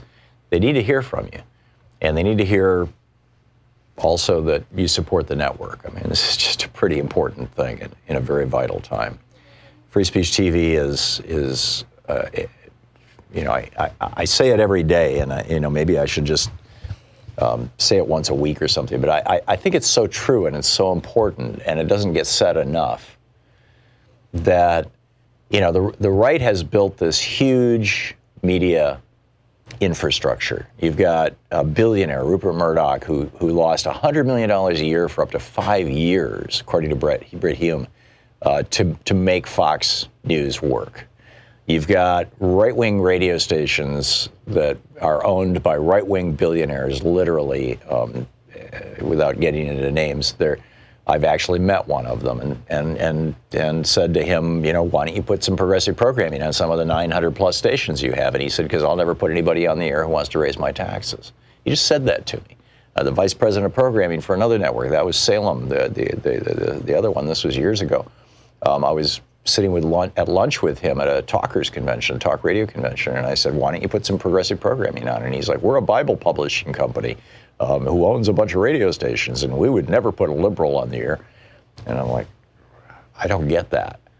But, this is the kind of stuff that's out there. There's this huge infrastructure that's funded by very wealthy and powerful people, which is the reason why you can hear right-wing talk radio literally anywhere in the United States. You can hear American right-wing talk radio halfway across Mexico and Canada. So many of these big stations are blowing 50,000, 100,000 watt signals out. 50,000 on the AM dial, 100K or more on the FM dial. But progressive talk, there's a handful of stations, maybe a dozen stations in the United States that are carrying progressive talk radio. Commercial stations. There's a bunch of Pacifica stations, and we're on many of them, and God bless them all.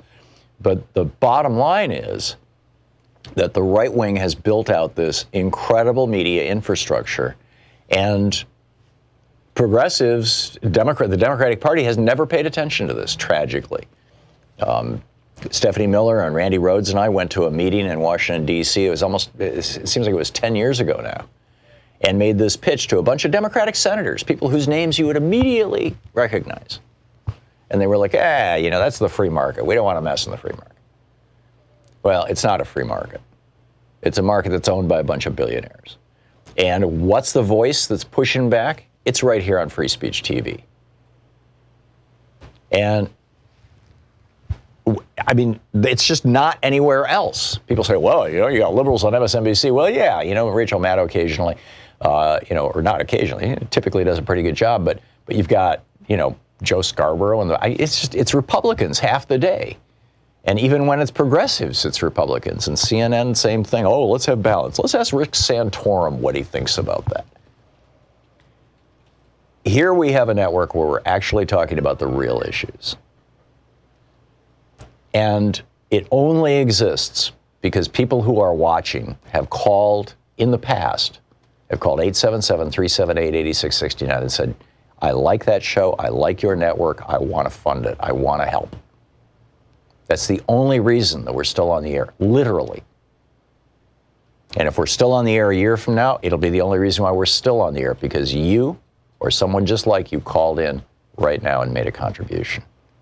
With a $20 gift, you get the Thom Hartmann University, proud student of a Thom Hartmann University bumper sticker. With a $30 gift, we've got the Trump small hand soap. With a $50 gift, you get the Change the Channel Free Speech TV tote bag. Suitable for quick trips to the grocery store. With a $100 gift, you get the Free Speech TV Any Functional Adult shirt in sizes small through XXX large. With a $150 gift, you get an autographed copy of my new book, The Hidden History of the Supreme Court and the Betrayal of America. This book is a blockbuster. It's got an enormous amount of genuinely mind-boggling information in it, including a memo that John Roberts, who is now the Chief Justice of the U.S. Supreme Court, wrote for the Reagan administration back in the 1980s, about how they could, working with a Republican-controlled House and Senate, how they could overturn Supreme Court decisions, specifically Brown versus Board of Education and Roe versus Wade. That's what they wanted to do. They wanted to anyhow. It's that book that $250 with the meet and greet, $1,000 come to Port.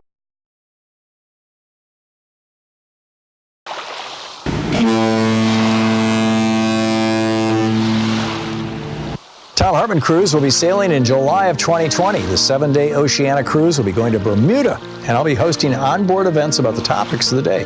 More info at thomhartmann.com or 800-856-1155.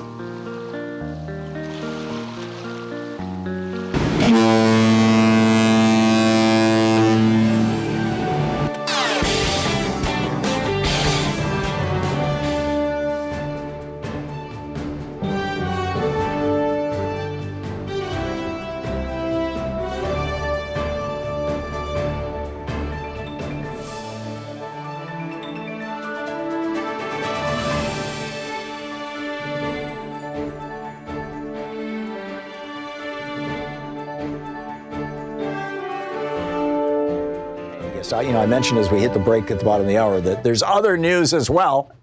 And, mini Trump, we used to, they used to refer to Tony Blair as Bush's poodle. Boy, that description, I mean, Tony Blair was nothing, compared to Boris Johnson. It looks like he cuts his own hair and, with a mirror. Speaking of poodles. Last night, let's let Victoria Jones tell us all about it. Victoria Jones with the DC radio company, at Victoria Jones DC on Twitter. Hey, Victoria, what happened with the Supreme Court there in the UK? Yes, well, the Supreme Court in the UK has just ruled that the prorogation, the suspension of Parliament by UK Prime Minister Boris Johnson was unlawful, void, and of no effect. And therefore, Parliament has not been prorogued or suspended and can not be recalled, but can effectively come back to work at any time. Is this and also is it an implication, or was it explicitly said that in getting the Queen dissolves Parliament, Boris Johnson talked to the Queen to get her to do this, that he lied to her? Did the court explicitly say that, or is that just the headline I'm seeing? B, if so, is that a crime? And C, is this the end of Boris Johnson's political career? Well, to answer your last question first, in normal times in Britain, you would resign when you had been shamed like this. Right. There have been calls from all over the place for Boris Johnson to resign. Today, he appeared at United Nations standing next to President Trump, and he was asked if he might step down. President Trump answered for him. I'll tell you, I know him well. He's not going anywhere. And Johnson said, no, no, no. And then Trump said that the reporter asked a very nasty question. So in answer to one of your other questions, Johnson sent his prorogation request to the Privy Council, which took it to the Queen. And Lady Hale, the president of the Supreme Court, 11 justices sat, by the way, and the decision was unanimous, said that the Privy Council's decision to advise the Queen was unlawful, void, and of no effect, and should be quashed. So in other words, yes, Boris Johnson misled the Queen with his advice. And so the Queen, Her Majesty, has been put into an extremely unpleasant, impossible position, which the Crown should never be put into, because it really operates in the shadows, in the grayness of an unwritten constitution. And Boris Johnson is giving the impression now, as this evening, as it is in Britain, that he may suspend Parliament again, because he wants a Queen's speech, and you traditionally suspend Parliament before that. So the question is, how long would he try to do it for?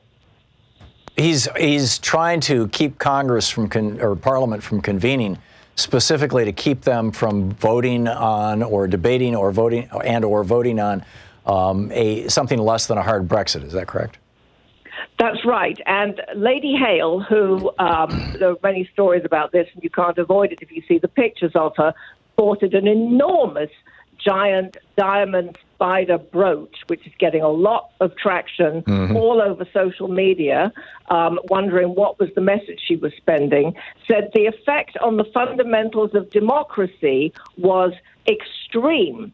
She said that effectively it had not been prorogued, and she said there's no justification for taking an action with such an extreme effect that has been put before the court. And you remember that the government didn't put forward witnesses.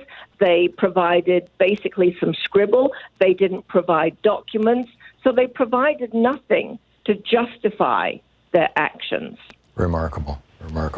So just to put a bow on this, how long do you think Boris Johnson's going to last? Probably until the next general election. And Jeremy Corbyn, the Labour Party leader, closed out the Labour Party annual conference today with a rousing speech. It certainly put some pep into his step by saying the tide is turning. The years of retreat and defeat are coming to an end. Together we'll take on the privileged and put the people in power. Thank you. Go forward and win an election for the people of this country. So when are the next general elections in the UK? Oh, well, there's expected to be one probably as early as November. Corbyn also called on Johnson to resign. Fascinating. Victoria Jones with the DC Radio Group. Thank you, Victoria. Thank you. Great talking with you. That's fascinating stuff. Absolutely fascinating stuff. Anyway, we got a whole conversation on other things going on here as well. Michael in Denver. Hey, Michael, what's up? Good morning, Tom. Tom, I was just calling. Actually, you made a comment just a little bit ago that I was going to ask you what you thought about. I've been reading a lot about Joseph Goebbels and everything that they were doing in Germany, and I wouldn't put it past Trump and the Republicans to draw up a whole list of things to be investigated about Hunter Biden and for Joe Biden to bring him down. Of course they will. And take it to Zelensky, I guess, is the new prime minister or president of the Ukraine, and saying, you want the money, you want us to support you, here's what we want you to say. Well, once the whistleblower story got out on September 11th, 2 days later, he gave them the money. So that barn door is already, that horse is already out of the barn. Gone. Okay, but I was just thinking about it because that was just like a trick, that was done. The propagandists that come out of the Joseph Goebbels school of propaganda in Germany, they would do that. They would create all of these scenarios.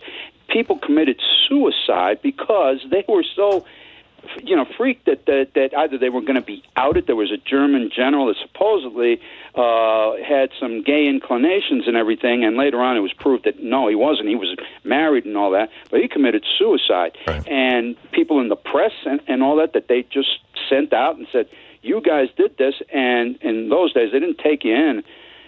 They left you at the door. Oh, in the mid-'30s, there was actually a policy across Germany where radio stations had to have a special number that people could call in to make denouncements of their neighbors if they thought that their neighbors were suspicious. Suspicious being code for Jewish, gay, seditious, communist, trade unionists, and they went after people really, really viciously, but.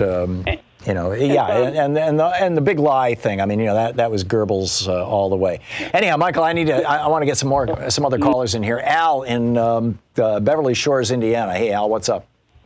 Hey, I just wanted to appreciate the 95% of your callers so far, and you as well. But can you spend about a minute talking about the current Federal Reserve repo program with the banks? And not right now, Al. I would be glad to get into that on another occasion, but it's not really at the top of my mind right now. Tim in Burlington, Vermont. Tim, what's on your mind? How you doing, Tom? Appreciate you. Thank you. Hey, listen. I've grown a little concerned. Are we being duped by the radical right, and I ask this because of the system that's been implemented for so long, going way back to the South, and how they've got the elitists, the rich, the oligarchs, want to control our so-called democracy. What do you think on that? Well, this is the principal way that they do so is by, enlisting the aid of uninformed, malinformed, people or essentially useful idiots. And, and the way that the oligarchs have historically done this, whether it was the oligarchs in Germany in the 30s or Italy or Spain, or whether it's the oligarchs here in the United States right now, is turn people against each other, get people to hate each other, especially if you can get them to hate based on race, things like that. Jordan in Albuquerque, New Mexico. Jordan, I have a little less than a minute here. You got a quick one? Perfect. Quick comment. I continue to hear that certain people that are still on the fence about voting for impeachment or the impeachment inquiry are because they're in Trump districts. However, I'd like to remind people they were still elected by their constituents, and that same constituent can vote you out of office if you don't take some sort of action. And I've yet to hear any pundit say, why aren't you listening to your constituency? That was my comment. Thank you. Yeah. Well, and the thing is, everybody's running on public opinion polls that are rather old. Thank you, Jordan, for the call. It takes a week or two for polling, good polling, to be done, and then for the results to come out. I mean, we're just now seeing the results. Well, a week or so ago, the results after the last Democratic debate. So, and where that all went. Anyhow, we'll be back. We're going to check in with Talk Media News too in about 4 minutes and find out what's going on in the world. Stick around. It's 45 minutes past the hour. You're listening to Thom Hartmann. Visit ThomHartmann.com for audio and video archives. So do you think that the impeachment should be just against Trump, or should it be Trump, Pence, Pompeo, and Barr? I'm inclined toward the latter.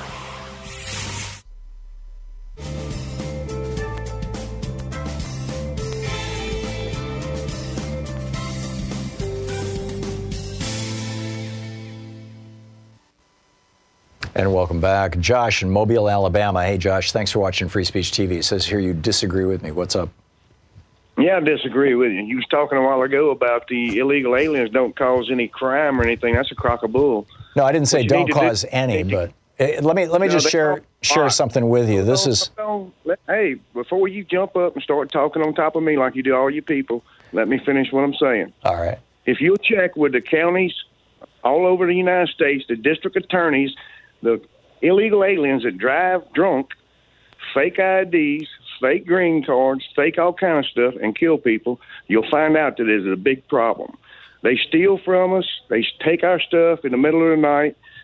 So I'm telling you, you don't know what you're talking about when you talk about the illegal aliens are not causing a problem. Okay. They're everywhere. I'll tell you what, Josh. Yeah. Go just Google the myth of the criminal immigrant. It's the title of a piece in the New York Times in March of this year, and I'm just going to read you 3 paragraphs, if I may, and then you can respond to it, okay? Just stay on the line, and I'll let you respond however you want.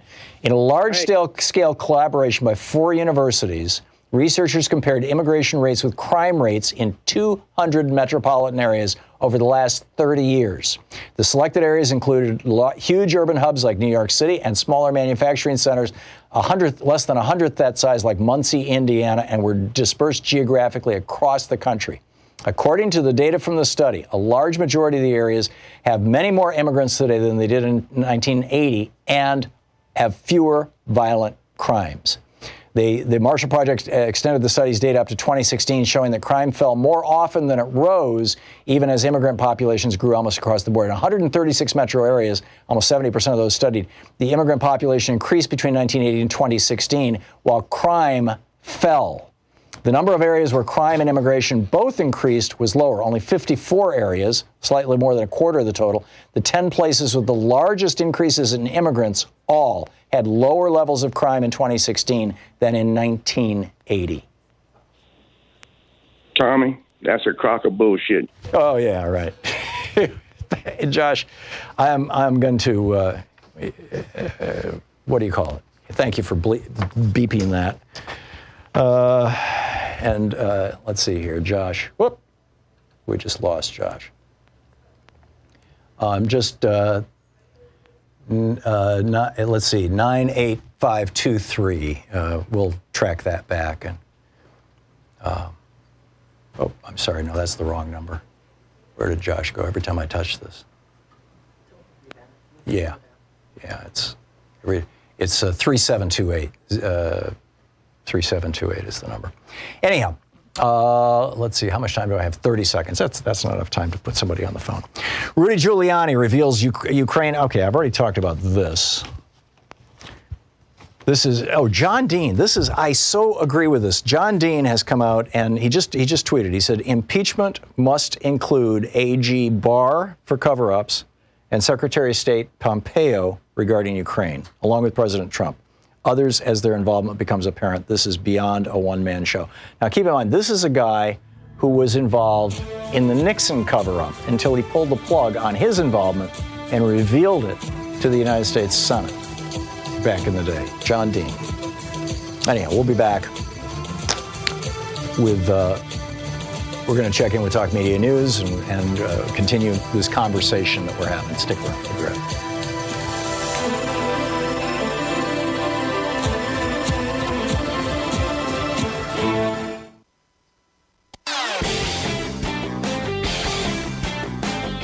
So every 5 years, the U.S. Department of Agriculture comes out with new guidelines, and we just put up a video over at thomhartmann.com for supporters of our program that talks about how the Trump administration, in this insanely corrupt deal with the $100 billion industry of ultra-processed, high-sugar, high-salt, high-fat foods that is literally killing 700,000 Americans a year, has said, we're going to change the guidelines so that these fast food, high-processed food companies can shovel their stuff into our school lunch programs, into our kids. We're going to change the guidelines so people aren't informed about the importance of, dialing back somewhat on meat and on salt and sugar and all these other things. It's nuts. You can check the whole thing out over at thomhartmann.com. Look for the video for our, the supporters of our program at thomhartmann.com.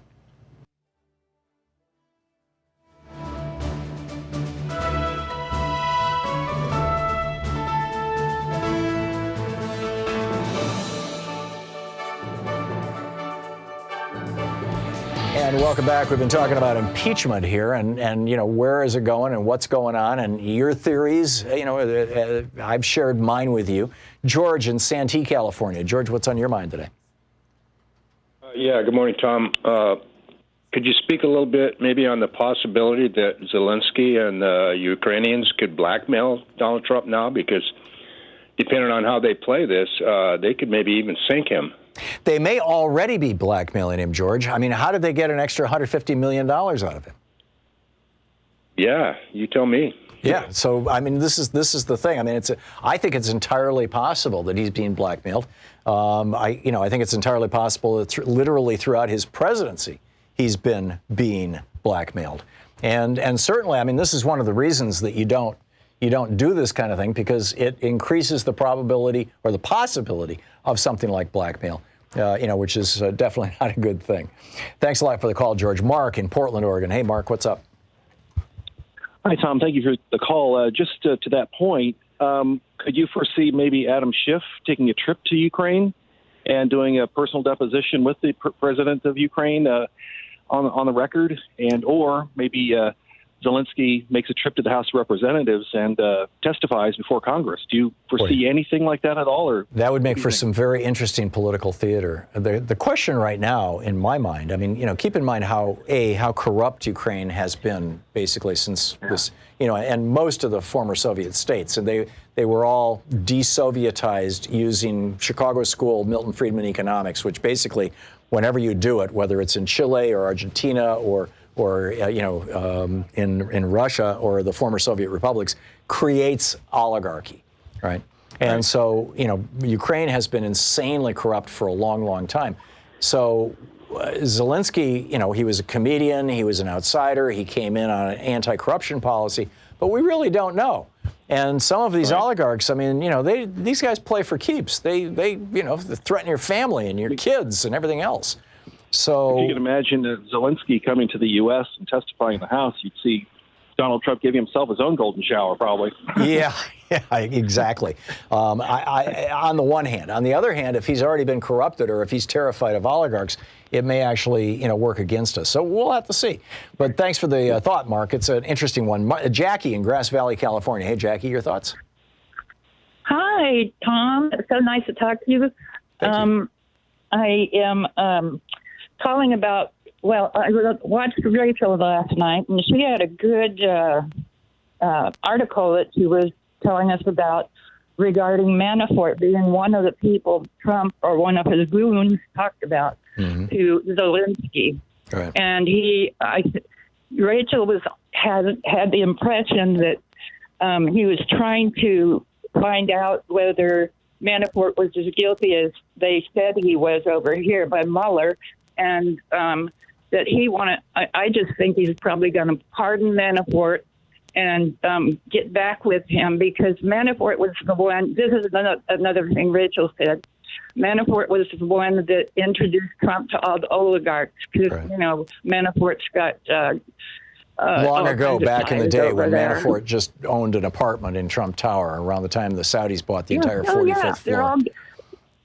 She said they're just all going to get together after he's out of office. Yeah, I saw that segment, and I was wondering, because for people who didn't see it and don't know what we're talking about, Jackie, just a real quick recap here. Basically, what Rachel was arguing is that Trump is trying to find information in Ukraine that would exonerate Paul Manafort. Now, why would he do that at this point while Manafort's already in jail serving on these sentences? I think it's because he can't pardon Manafort right now. He knows that would be political dynamite. But he's trying to keep Paul Manafort from talking. Paul Manafort's got another trial coming up in state court on state criminal charges in New York, and he's looking at 10 or 20 years from that. So that would be life in prison for Paul Manafort. I mean, right now on the charges he's facing, he might be out in a couple of years. So Manafort's got to be seriously thinking about flipping on Trump. And Trump is trying to figure out how to keep Manafort from flipping. So my opinion, my belief is that this is part of a campaign by Donald Trump, and this is classic crime boss stuff, to convince Manafort that his bread is buttered on the side of keeping his mouth shut and just waiting this thing out, and he'll eventually get out of jail. What do you think, Jackie? I think you're right, because, if he goes to court in the state, he can't be pardoned for that. That's correct. Yeah, once he gets a conviction from New York State, all bets are off. And he's sweating that. Yeah. And frankly, I think Donald Trump is sweating that as well. So, we'll see where it goes. We'll see where it goes. Thank you very much for the call, Jackie. Yeah, it is. It is good talking to you. Thank you. Thank you. Gary in Baden, Pennsylvania. Hey, Gary, Baden, Pennsylvania. Gary, got to be a quick one here. We have about a half a minute. Hello, Thom Hartmann. Thank you. What we need in our president, somebody that can instill hope and be a role model to young people growing up. And it was simple, and I'm quick as I can. I'm going to quote it with Carl Sandburg. It was simple for the liar in chief, but he couldn't do it. Tell the truth and obey the law. And then we can see with Carl Sandburg, an America not in the setting sun with a black night with a spear ahead of us, but an America in the crimson light of a rising sun, fresh from the burning creative hand of God. Wow, that's brilliant. Gary, thank you for that. Greed has no heart, Gary. Thanks a lot. Ever. Yeah, there you go. Thanks for the call. Good to hear from you after all these years. We'll be back. We're going to continue this conversation and dig into some of the other news of the day right after this, so stick around.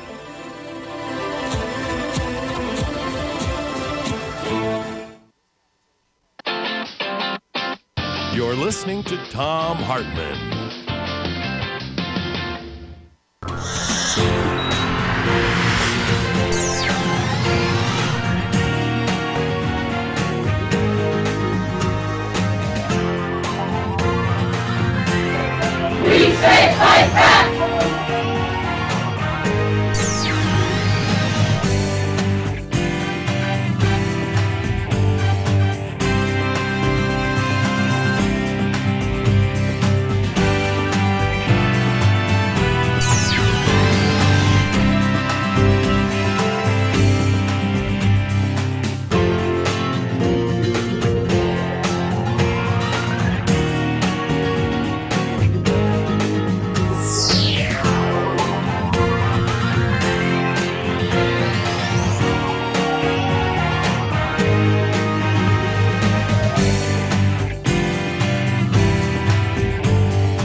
So every 5 years, the U.S. Department of Agriculture comes out with new guidelines, and we just put up a video over at thomhartmann.com for supporters of our program that talks about how the Trump administration, in this insanely corrupt deal with the $100 billion industry of ultra-processed, high-sugar, high-salt, high-fat foods that is literally killing 700,000 Americans a year, has said, oh, we're going to change the guidelines so that these fast food, high-processed food companies can shovel their stuff into our school lunch programs, into our kids. We're going to change the guidelines so people aren't informed about the importance of, dialing back somewhat on meat and on salt and sugar and all these other things.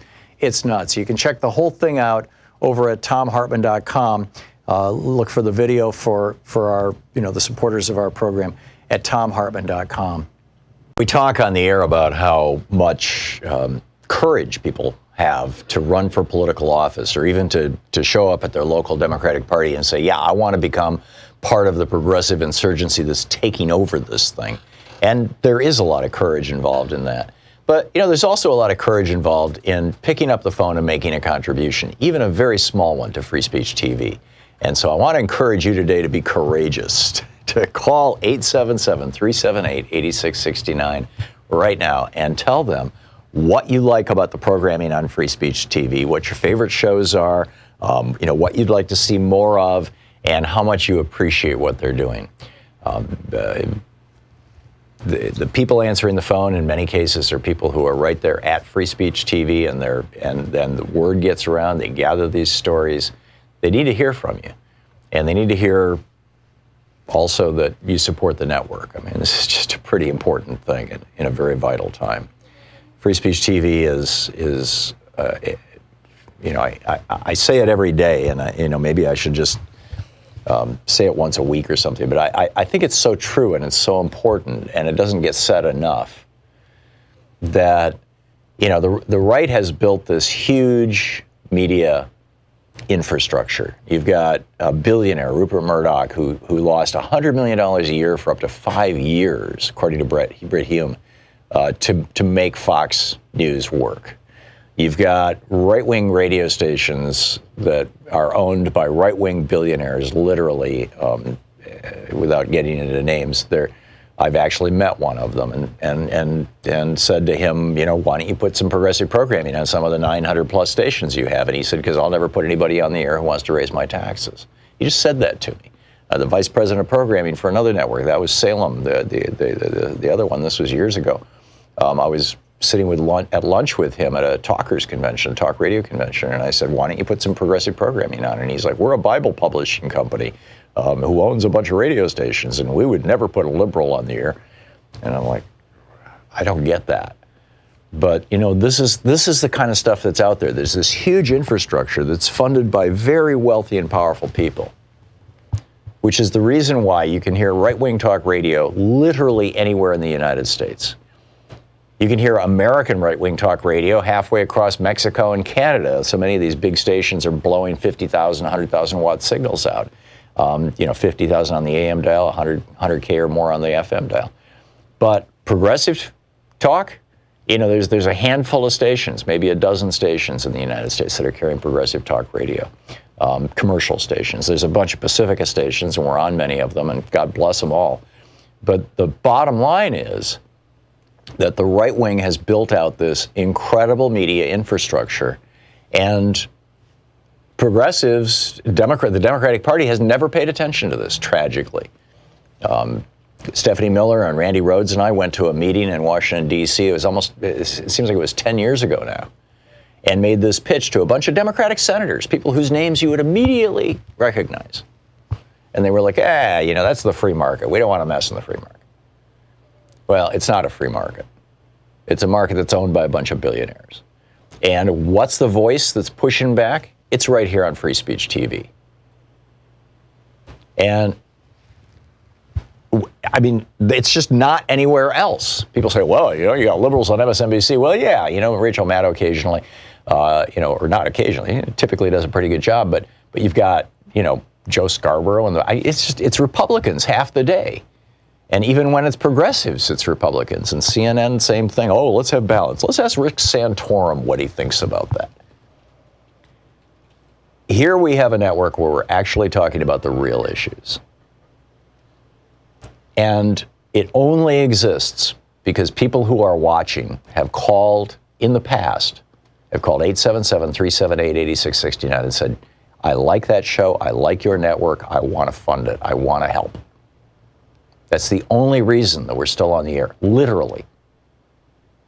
And if we're still on the air a year from now, it'll be the only reason why we're still on the air, because you or someone just like you called in right now and made a contribution.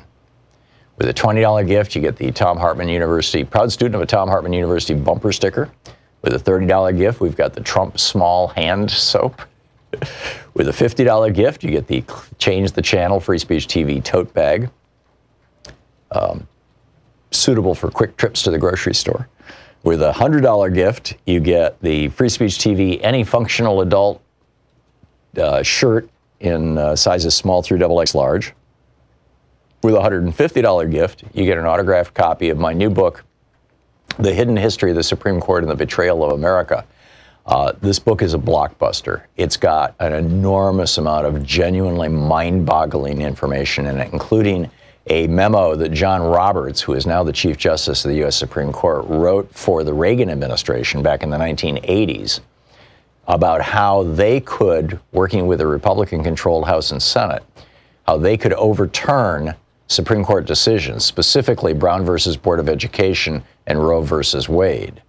That's what they wanted to do. They wanted to anyhow. It's that book. Then $250 with the meet and greet, $1,000 come to Port. Want to connect with the show online? You can find the Thom Hartmann Program on Facebook, Twitter, and Instagram.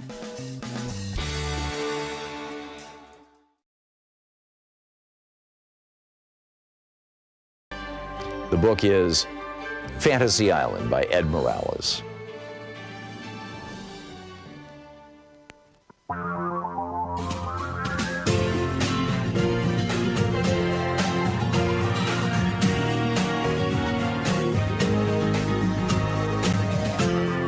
This is the Thom Hartmann Program. Welcome back. Thom Hartmann here with you. We've been talking about the possible impeachment of Donald Trump, whether it should include Mike Pence, who, according to his own testimony at a September 2nd press conference in Poland, was in on it with Donald Trump in basically trying to blackmail or extort. I guess extortion would be the proper word. Mr. Zelensky, the president of Ukraine. To what extent Mike Pompeo is involved in all this stuff. Some background stuff on some of these members of the House who have finally come out and said, no, we want to know what's going on. This whole process is just exploding right in front of us. And in the midst of this, Donald Trump has tried a new information or misinformation scam, a new way of lying to us. He's saying, well, actually, the reason why I put a hold on that money to Ukraine was because, Europe wasn't giving any money to Ukraine, and I was just waiting for them. Right. I mean, he's got a new excuse. But the Trump administration, they're really all about lies, whether it's Ukraine or something else. In fact, on the topic of abortion, we're discovering that there's just this mind-boggling stream of misinformation and outright lies coming out of Fox News, being echoed by Republican politicians in the White House constantly all around the country, and then being picked up by CNN and MSNBC.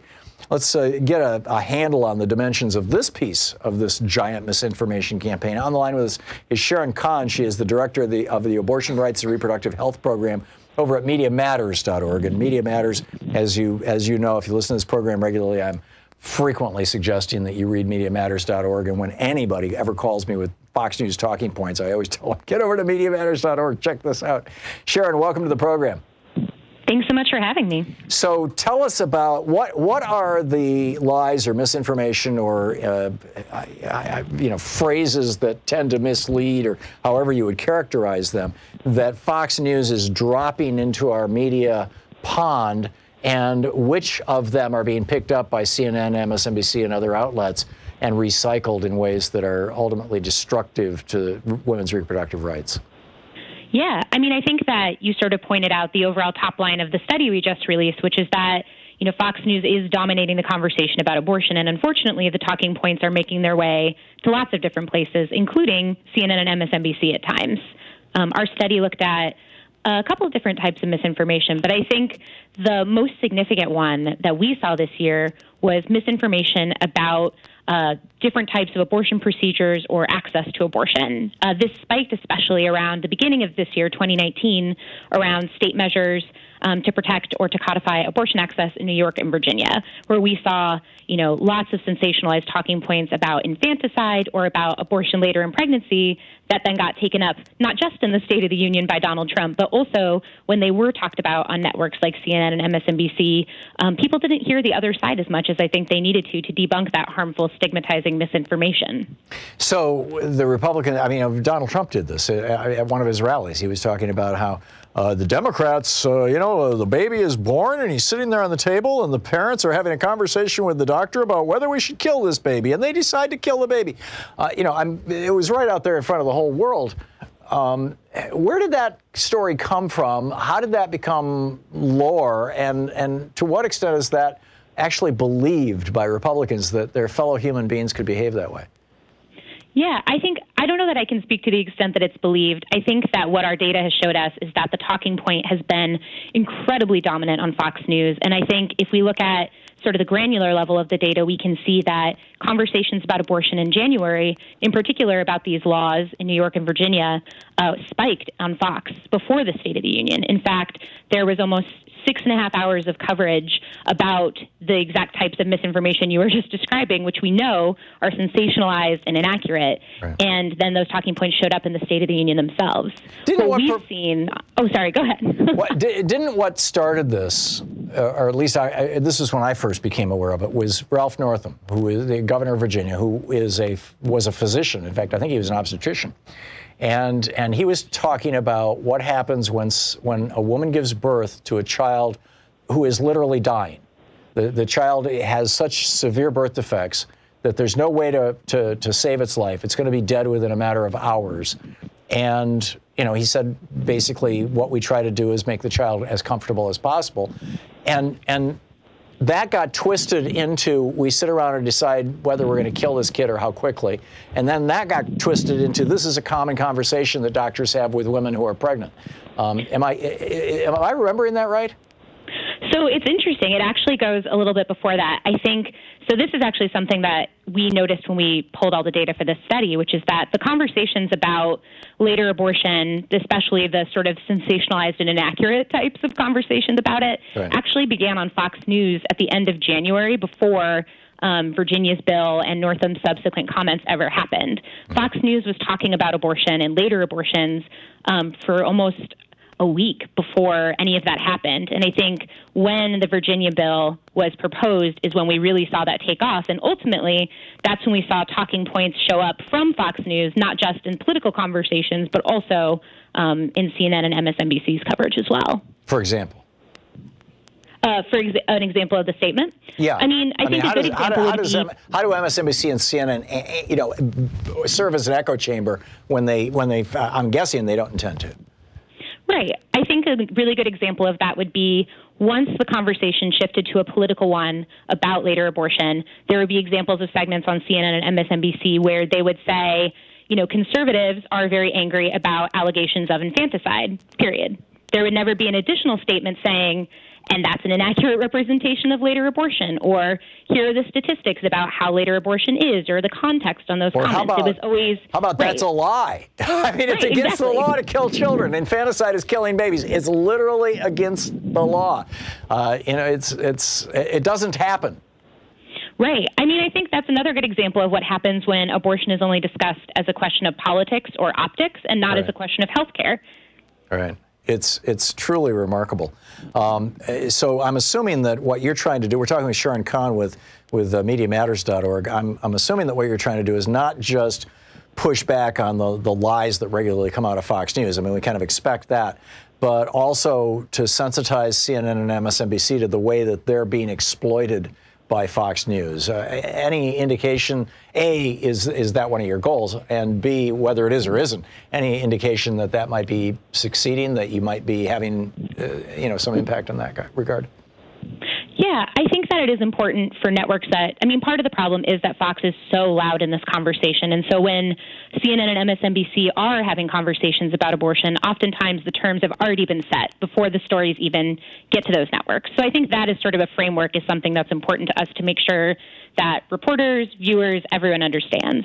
The second thing is to make sure that when reporting on abortion-related issues, people are providing adequate context, whether that's calling out a lie for a lie or whether that's making sure that there are enough statistics or information to make sure that people are getting a holistic picture of what abortion access is like and not just the sensationalized right-wing media talking point. Yeah, good stuff. Sharon, thank you. Thank you so much for dropping by today. It's been great talking with you, and I wish you all the very best, and keep up the great work over there at Media Matters. You people are wonderful. Thank you. I really appreciate it. We'll be back. We're going to continue our conversation here about impeachment, and of course, there's other news of the day as well. And John Dean now coming out and saying, "Hey, Bill Barr is up to his eyeballs in this. Mike Pompeo is up to his eyeballs in this, and I'm saying Mike Pence is up to his eyeballs in this. Throw them all in jail." This is the Thom Hartmann Program. Or at least throw them all in the dock, right? Throw them all into the put them all on the witness table before the U.S. House of Representatives and have a real impeachment.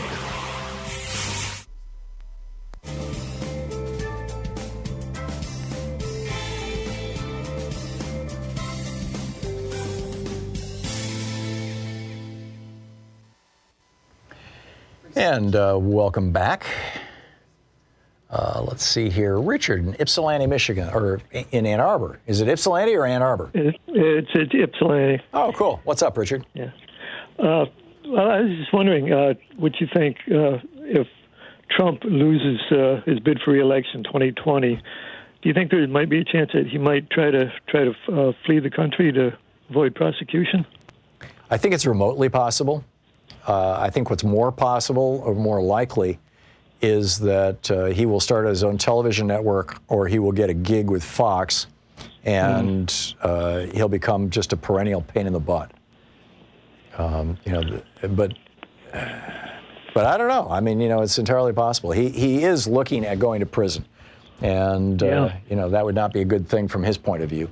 And perhaps more, the one thing that causes me to think that he's going to stay and fight rather than flee is that if he goes to jail, in all probability, his son, his daughter, and his son-in-law, and possibly both of his oldest sons, will go to jail as well. They've all been involved in numerous scams. I mean, we now know about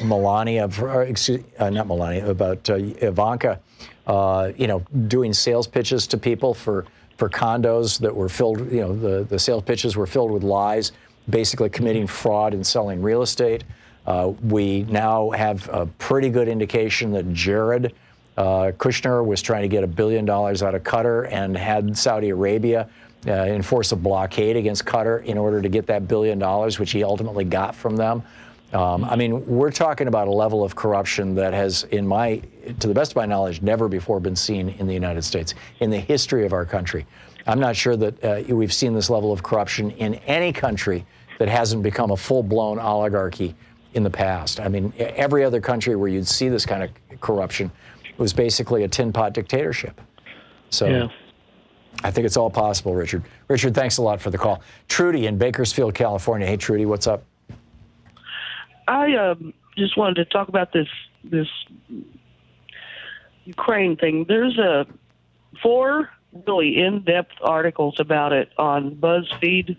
I don't know anything about BuzzFeed, but these articles really go into it about, explaining what's going on. And then there's another one, 2 unofficial U.S. operatives reporting to Trump's lawyer privately lobbied lobbied a foreign government in a bid to help the president win in 2020. Right. These are really long articles, but they're really great, and I just wanted to point them out to everybody. I will have to check that out. BuzzFeed typically has good, solid reporting. I mean, they have not been caught in a oops for a long, long time. I'm not sure they've ever had a big one. If these are good, these articles are really amazing. These are in-depth backgrounders, and they get into the history of the various oligarchs involved and all that kind of stuff. Yes, exactly. Yeah. The one to keep your eye on is Oleg Deripaska, the guy who, gave Mitch McConnell's state a $200 billion aluminum factory in exchange for Mitch McConnell lifting the sanctions against him, one of the Russian/Ukrainian oligarchs, and thus the name Moscow Mitch. We'll see where that goes. Trudy, thank you for the call. I'll have to check out BuzzFeed. Speaking of buzzes, Buzz Flash is back in business now. Mark Carlin's website is back up, so check out buzzflash.com also. I think you'll be happy you did. Stick around, we'll be right back.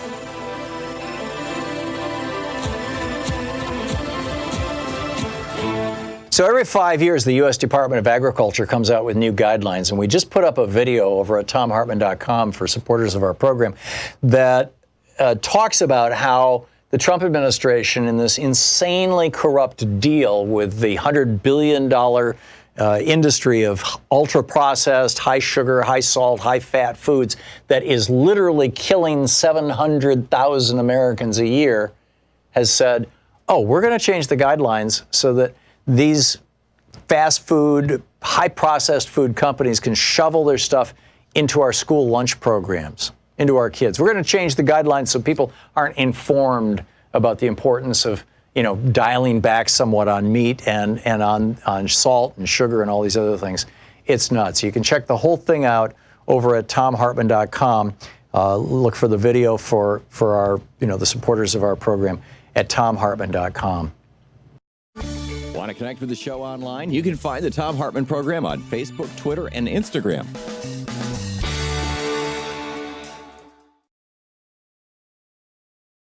Of supporters of our program.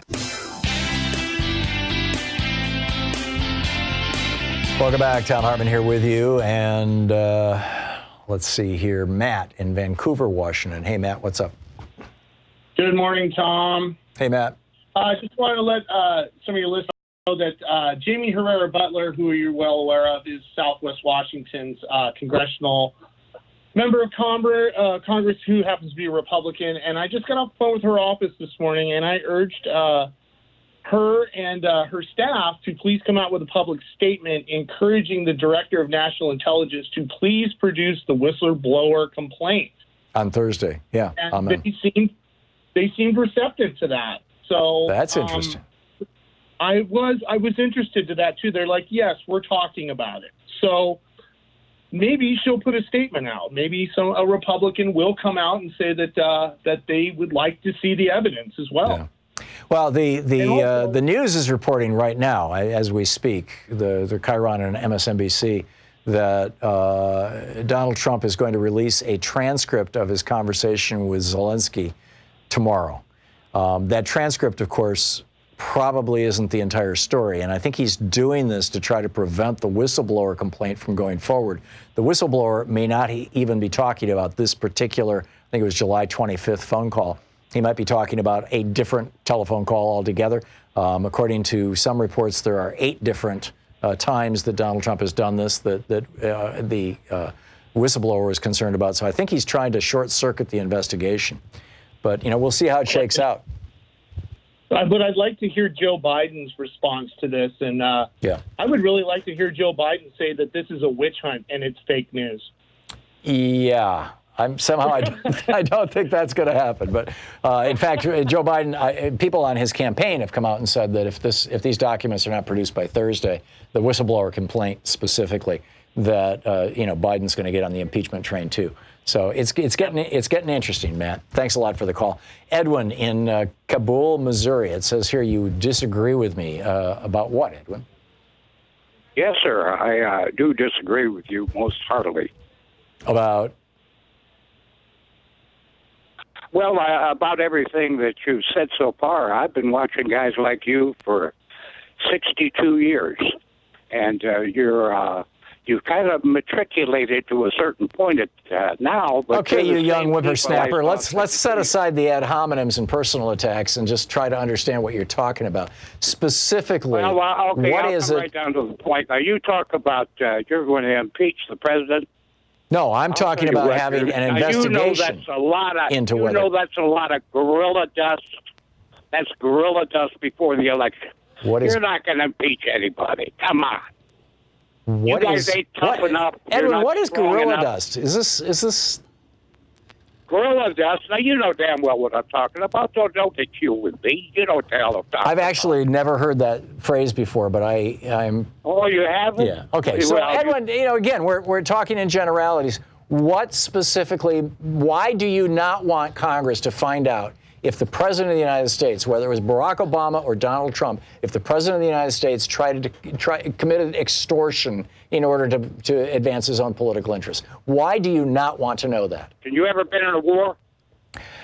Okay, it's not about me, Edwin. It's about the issue, and apparently you have no interest in talking about the issue, so tough luck. Yeah. Sandy in Hinsdale, Illinois. Hey, Sandy, what's up?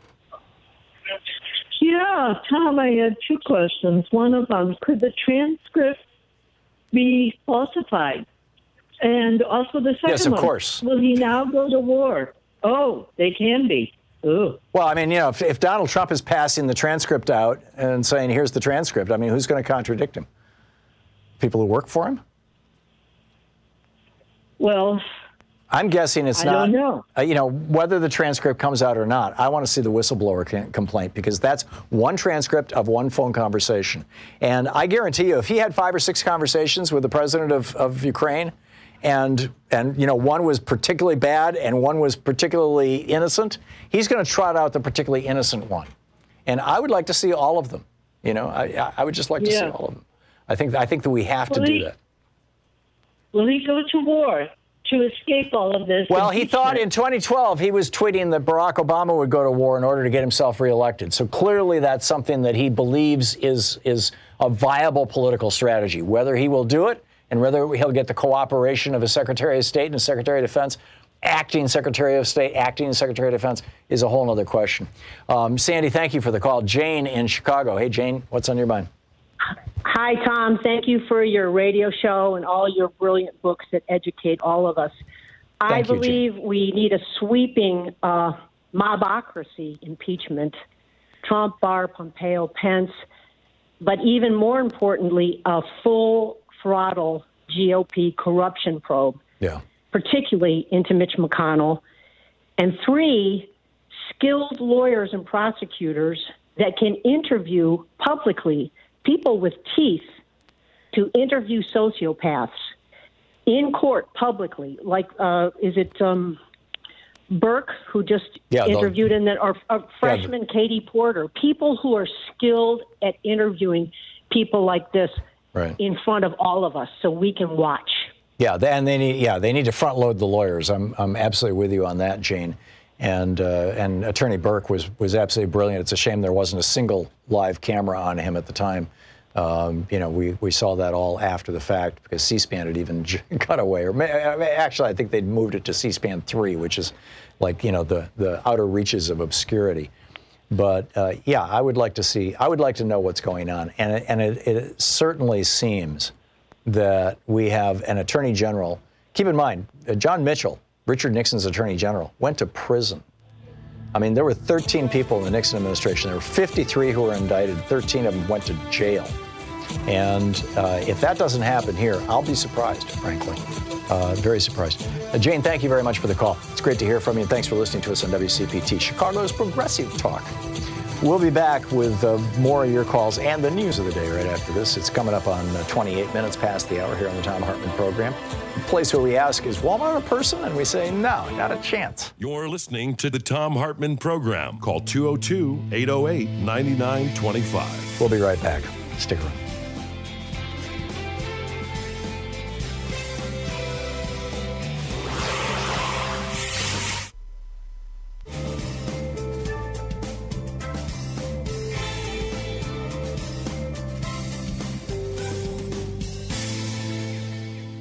We talk on the air about how much courage people have to run for political office, or even to show up at their local Democratic Party and say, yeah, I want to become part of the progressive insurgency that's taking over this thing.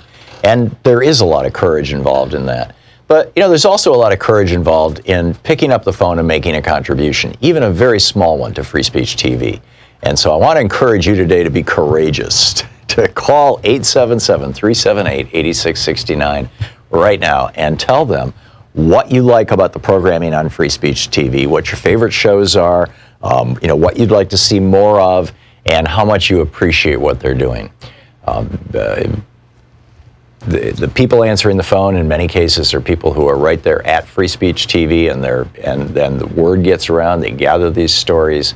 They need to hear from you, and they need to hear also that you support the network. I mean, this is just a pretty important thing in a very vital time. Free Speech TV is I say it every day, and maybe I should just say it once a week or something, but I think it's so true and it's so important, and it doesn't get said enough, that the right has built this huge media infrastructure. You've got a billionaire, Rupert Murdoch, who lost $100 million a year for up to 5 years, according to Bret Hume, to make Fox News work. You've got right-wing radio stations that are owned by right-wing billionaires, literally, without getting into names. I've actually met one of them and said to him, why don't you put some progressive programming on some of the 900-plus stations you have? And he said, because I'll never put anybody on the air who wants to raise my taxes. He just said that to me. The vice president of programming for another network, that was Salem, the other one. This was years ago. I was sitting at lunch with him at a talkers convention, talk radio convention, and I said, why don't you put some progressive programming on? And he's like, we're a Bible publishing company who owns a bunch of radio stations, and we would never put a liberal on the air. And I'm like, I don't get that. But this is the kind of stuff that's out there. There's this huge infrastructure that's funded by very wealthy and powerful people, which is the reason why you can hear right-wing talk radio literally anywhere in the United States. You can hear American right-wing talk radio halfway across Mexico and Canada. So many of these big stations are blowing 50,000, 100,000 watt signals out. 50,000 on the AM dial, 100K or more on the FM dial. But progressive talk, there's a handful of stations, maybe a dozen stations in the United States that are carrying progressive talk radio. Commercial stations. There's a bunch of Pacifica stations, and we're on many of them, and God bless them all. But the bottom line is that the right wing has built out this incredible media infrastructure, and progressives, the Democratic Party has never paid attention to this, tragically. Stephanie Miller and Randy Rhodes and I went to a meeting in Washington, D.C. It seems like it was 10 years ago now, and made this pitch to a bunch of Democratic senators, people whose names you would immediately recognize. And they were like, that's the free market. We don't want to mess in the free market. Well, it's not a free market. It's a market that's owned by a bunch of billionaires. And what's the voice that's pushing back? It's right here on Free Speech TV. And I mean, it's just not anywhere else. People say, well, you got liberals on MSNBC. Well, yeah, Rachel Maddow occasionally, or not occasionally, typically does a pretty good job. But you've got, Joe Scarborough, and it's Republicans half the day. And even when it's progressives, it's Republicans. And CNN, same thing. Oh, let's have balance. Let's ask Rick Santorum what he thinks about that. Here we have a network where we're actually talking about the real issues. And it only exists because people who are watching have called in the past, have called 877-378-8669 and said, I like that show, I like your network, I want to fund it, I want to help. That's the only reason that we're still on the air, literally.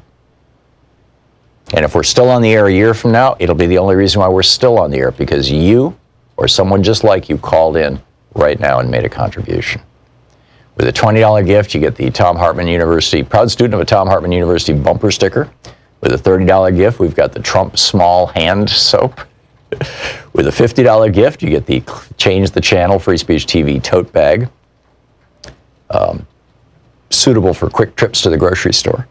With a $100 gift, you get the Free Speech TV Any Functional Adult shirt in sizes small through XXX large. With a $150 gift, you get an autographed copy of my new book, The Hidden History of the Supreme Court and the Betrayal of America. This book is a blockbuster. It's got an enormous amount of genuinely mind-boggling information in it, including a memo that John Roberts, who is now the Chief Justice of the U.S. Supreme Court, wrote for the Reagan administration back in the 1980s about how they could, working with a Republican-controlled House and Senate, how they could overturn Supreme Court decisions, specifically Brown versus Board of Education and Roe versus Wade. That's what they wanted to do. They wanted to anyhow. It's that book that $250 with the meet and greet, $1,000 come to Port. Want to connect with the show online? You can find the Thom Hartmann Program on Facebook, Twitter, and Instagram.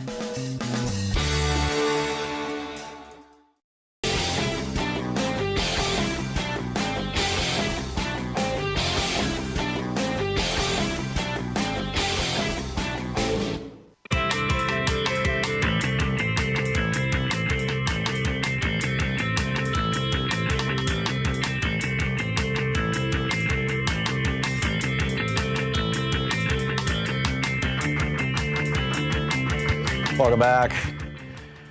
Oh my, the plot is thickening. The plot thickens as we speak. Donald Trump just authorized the release of one transcript of one of his phone calls with the president of Ukraine. And this falls into the category of, first like with Stormy Daniels. First, oh no, I never had sex with a porn star. And then it's like, maybe,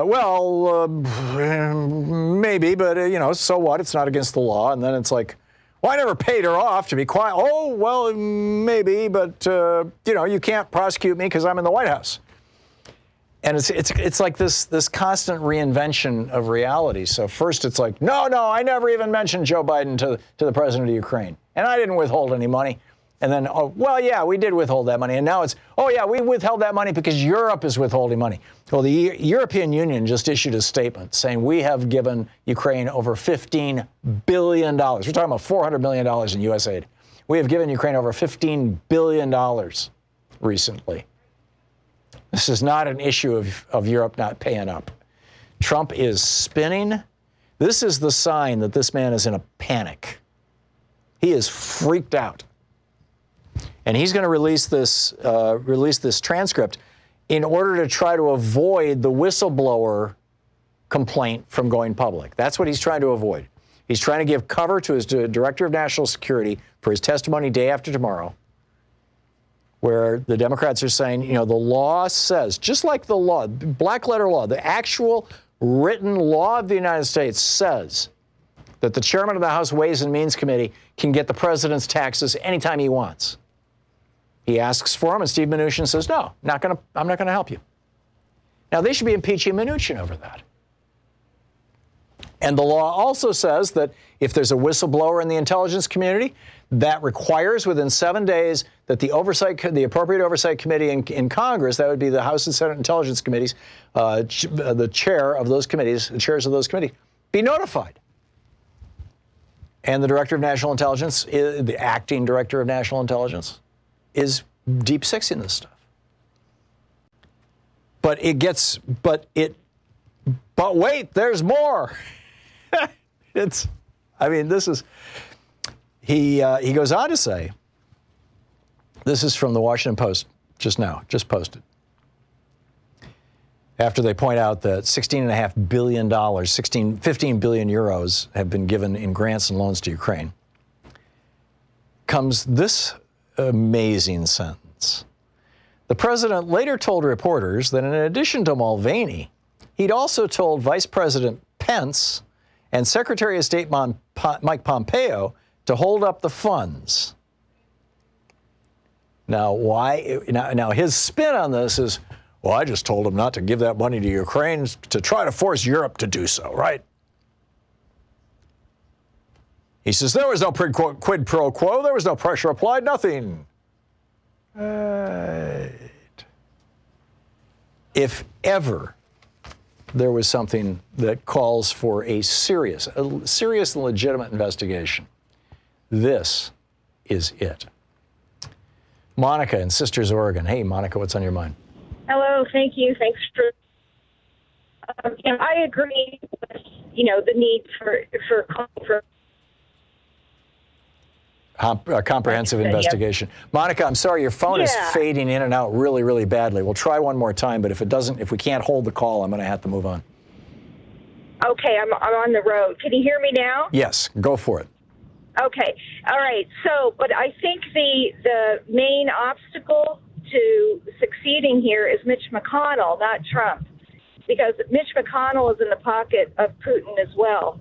There's a story in the Dallas News written by Ruth May about the finance contributions from a Ukrainian oligarch who has close ties to Putin. That would be Oleg Deripaska. He gave them, I can't remember the name, but $3.5 million in campaign finance money to Mitch McConnell, a large sum to Lindsey Graham, and some money to Marco Rubio. Right. Now, I think you talked about this aluminum plant, $200 million fund, for a plant in Kentucky. That's recent. This other thing happened a few years ago. So as long as McConnell is in the pocket of Putin, as he is, we're going to have a real problem here, regardless of what the Democrats, should rightfully do. And so what we need to do is get McConnell out one way or another, as soon as possible, and get some laws passed that nobody running for federal office can get money from a foreign power to support their political campaign. Right. Yeah, absolutely. In the Citizens, I'm totally with you, Monica. In the Citizens United decision, and it's a fascinating read, particularly if you read the dissent written by John Paul Stevens. In that dissent, and this was back in October of 2010, in the decision itself, the argument is made by Scalia that this will not open the door to political corruption, A, and B, specifically, it will not open the door to to corruption of U.S. officials by foreign entities, foreign oligarchs or foreign corporations. And in the dissent, John Paul Stevens says that this decision, the Citizens United decision, essentially would have given Tokyo Rose the ability to own politicians in the United States and to broadcast her message on the media in the United States. Tokyo Rose, the notorious broadcaster during World War II on the Japanese side, who was broadcasting to American soldiers, just give up, you're all, the war is over, you've lost, just go on home.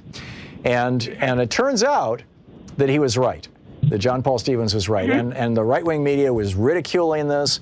And so now we've got American politicians who are owned by Chinese oligarchs, who are owned by Ukrainian oligarchs, who are owned by Russian oligarchs, who are owned by Turkish oligarchs, who are owned by Filipino oligarchs. It's nuts. And I think that, when they start lifting up the rug seriously, I think this is one of the reasons why the Senate has been the Republican-controlled Senate has been so aggressive in fighting any kind of an investigation, is I think when they lift that rug, they're not just going to find Trump and Pence and Pompeo and Barr. They're going to find Mitch McConnell. They're going to find Marco Rubio. They're going to find Lindsey Graham at the very least. And I saw Claire McCaskill this morning on TV going, I don't understand why Lamar Alexander, who's a good man and isn't running for re-election, won't come out and condemn this president. Well, probably he's dirty too. I mean, this has been the way Republicans do things. Monica, thank you for the call. Your point was really well made. Thank you very much. Judy in Ocala, Florida. Is it Ocala or Gainesville, Florida, Judy? Judy? I am not hearing Judy. Louise, I'm going to put Judy back on hold. She's on line 2. Tomas in Chicago Heights, Illinois. Hey, Tomas, what's up? Hey, how's it going? Good. I've got a question. If you are going to impeach all these people and they're acquitted in the Senate, can you still hold them for trial after they leave office? Yes. Yes. And impeachment is not, for purposes of double jeopardy, to the best of my knowledge. I mean, I'm pretty sure this has never been adjudicated by the Supreme Court, so, it may be subject to interpretation. But impeachment is not a criminal process. And the double jeopardy laws, by and large, apply to criminal processes, I believe. Now, I'm not an attorney, but that's my understanding. So, I think we could still hold these guys to account, which would be a good thing. Tomas, thanks a lot for the call. Michael in New York City. Hey, Michael, what's up? Hey, Tom, how you doing? Good. I can confirm. I can confirm your question to start with, and that is that even though if a person's impeached and removed from office, they're not going to prison. At least not yet. There could still be a criminal prosecution, so there would be no double jeopardy. Yeah. But just to echo some of the other callers, the thing is that you got to have impeachment because this the criminal president we're dealing with here, and put the Republicans on trial too. These are the ones that went after Clinton for his private affair that was not a threat to the nation's security or well-being as they wanted to paint it. Yeah. But well, their argument, Michael, was the fact that Bill Clinton lied about this means that if the Russians knew that what he was up to, they could have blackmailed him because he had lied to the American public. And there's actually some cogency to that argument. I mean, that's an argument that makes sense. And you look at all the things that Trump lied about, from paying off porn stars, to his taxes, there are so many areas where Trump might be vulnerable to blackmail. And now he's dragged Pompeo, Pence, and Barr into this thing, and they all may be vulnerable to blackmail too. And then add to that, Mr. Rudy Giuliani. You got some people. The thing is that they want to say that you can't indict a sitting president, which is just a policy. There's no law that states that. That's correct. You got the other people involved that doesn't have that kind of protection, so you go after them as well. It's a matter of truth and justice. No digging around that. Yep, I'm with you. Michael, thank you for the call. And, thanks for listening to us there in New York City. Remarkable times we live in, as they say. It's 45 minutes past the hour here on the Thom Hartmann Program. Fair and only slightly unbalanced. We'll be right back. You're listening to Thom Hartmann. Visit thomhartmann.com for audio and video archives. So what do you think is going to be in that transcript, assuming that Trump actually does release it? And does it matter?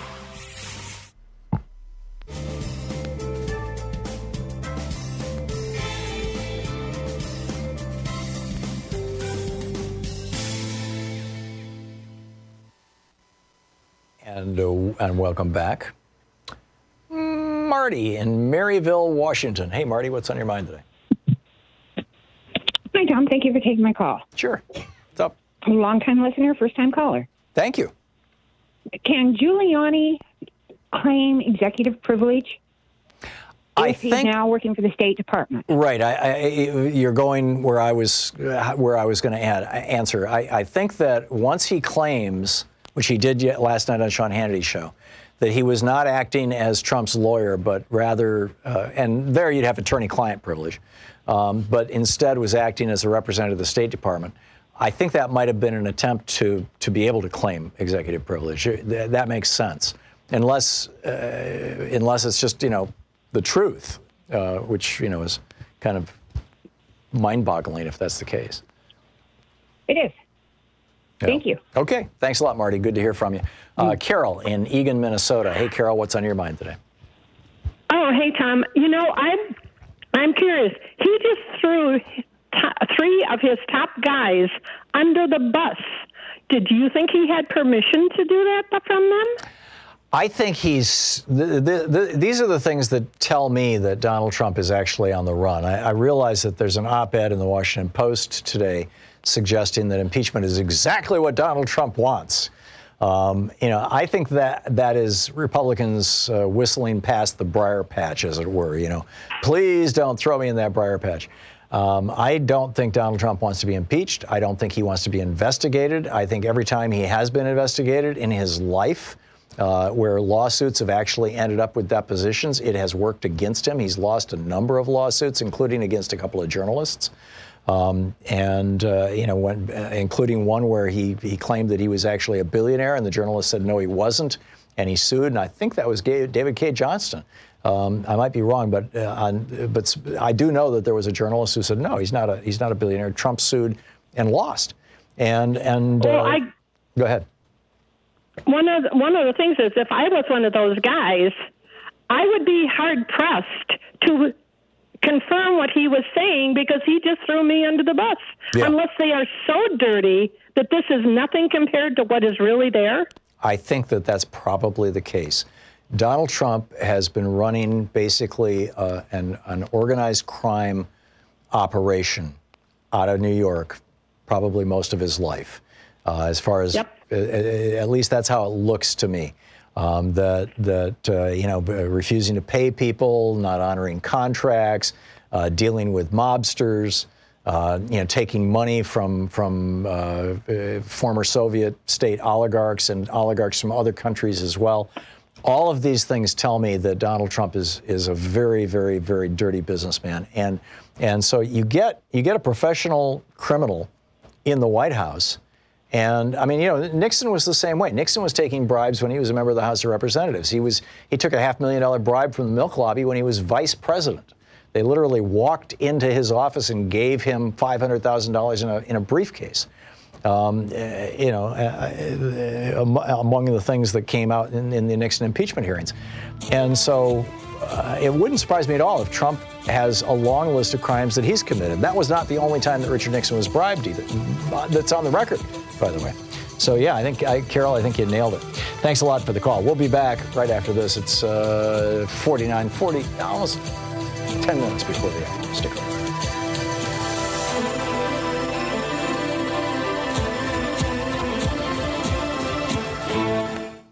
So every 5 years, the U.S. Department of Agriculture comes out with new guidelines, and we just put up a video over at thomhartmann.com for supporters of our program that talks about how the Trump administration, in this insanely corrupt deal with the $100 billion industry of ultra-processed, high-sugar, high-salt, high-fat foods that is literally killing 700,000 Americans a year, has said, oh, we're going to change the guidelines so that these fast food, high-processed food companies can shovel their stuff into our school lunch programs, into our kids. We're going to change the guidelines so people aren't informed about the importance of, dialing back somewhat on meat and on salt and sugar and all these other things.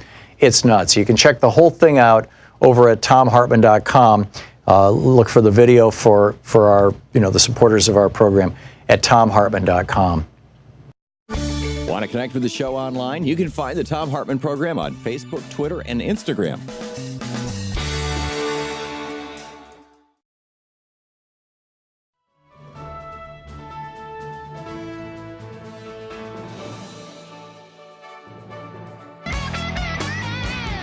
Welcome back. Matt in Somerville, South Carolina. Hey, Matt, what's on your mind today? Yes, Tom, I just wanted to say that what's happening here is that these criminals have created enough chaos and hiring and firing people, too many to investigate. And in the meantime, they are ripping our treasury off, and they need to be taken into custody. Yeah, although taking somebody into custody requires a criminal conviction. At the very least, the head of this crime operation, Donald Trump, Mike Pence, Bill Barr, at the very least, need to be impeached, in my opinion, and probably Mike Pompeo as well. Go ahead. Couldn't make a citizen arrest. Pardon? We can't make a citizen's arrest based on what we know. Citizens' arrests, I think, are kind of vastly overstated in their ease and the ability to do it. But holding them accountable. We don't want to cause any harm. We don't want to cause any harm to anybody. We just want to not have them ruin our country. Yes, anymore. Well, and it's not just that. I mean, look at this. You've got your defense secretary is Mark Esper. He's a former defense industry lobbyist. Your Interior Secretary, David Bernhardt, is a former oil industry lobbyist. Your acting chief of the EPA, Andrew Wheeler, is a coal industry lobbyist, or was. The director of national intelligence was a defense industry lobbyist. And your labor secretary, Eugene Scalia, is a Walmart lobbyist. I mean, it's as corrupt as you can get, and that's just the beginning. Wow. So I'm with you. Matt, I got to move along, but thank you for the call. It's a good one. Mike in Columbus, listening on WGRN. Hey, Mike, what's up? Hey, Tom. Sounds great. I guess the other thing that's come out of this for me, I wasn't aware that Joe Biden needed this to suggest that we needed to impeach. the president. I mean, didn't he read the Mueller report? I know you're not the answer man for Joe Biden, but I wasn't aware that he was waiting for more information before he would support impeachment. Well, I mean, apparently I'll vote boo no matter who, but apparently he is. Yeah, I mean, I'll vote boo no matter who. Don't get me wrong, but that really drops my opinion of Joe a bit. I don't know what he was waiting for. Well, yeah, this is kind of throwing shade by damning with faint praise. I get it. I get it, Mike. Yeah, Mike, I'm going to move along, but thanks for the call. Dee in Seattle. Hey, Dee, what's up? Oh my goodness! I just wanted to say that in reference to the oh my gosh. Let me take a breath. Basically, Trump has risked billions of dollars to make a million when he redirects our military to refuel at locations that aren't secured so that he can make a little money from his Oh, you're right. You're talking about the Scotland airport near Tunbridge or Tunbury or whatever it is, yeah. Exactly. You don't know what they're putting in the tank. It'd be tracking devices and so forth. But he's not even thinking about our military, the security of this country. He's just thinking about making that little bit of money, risking our military. Oh, that's a good point. That hadn't even occurred to me, Dee, that having a military jet stop to refuel at a domestic civilian airport, which has nothing like the kind of security a military, a U.S. Air Force installation would have, might make the aircraft vulnerable to tampering of some kind. And if these guys are staying at the Trump Hotel for 5 days in a row, that plane's sitting there on the ground in an unsecured airport. Exactly.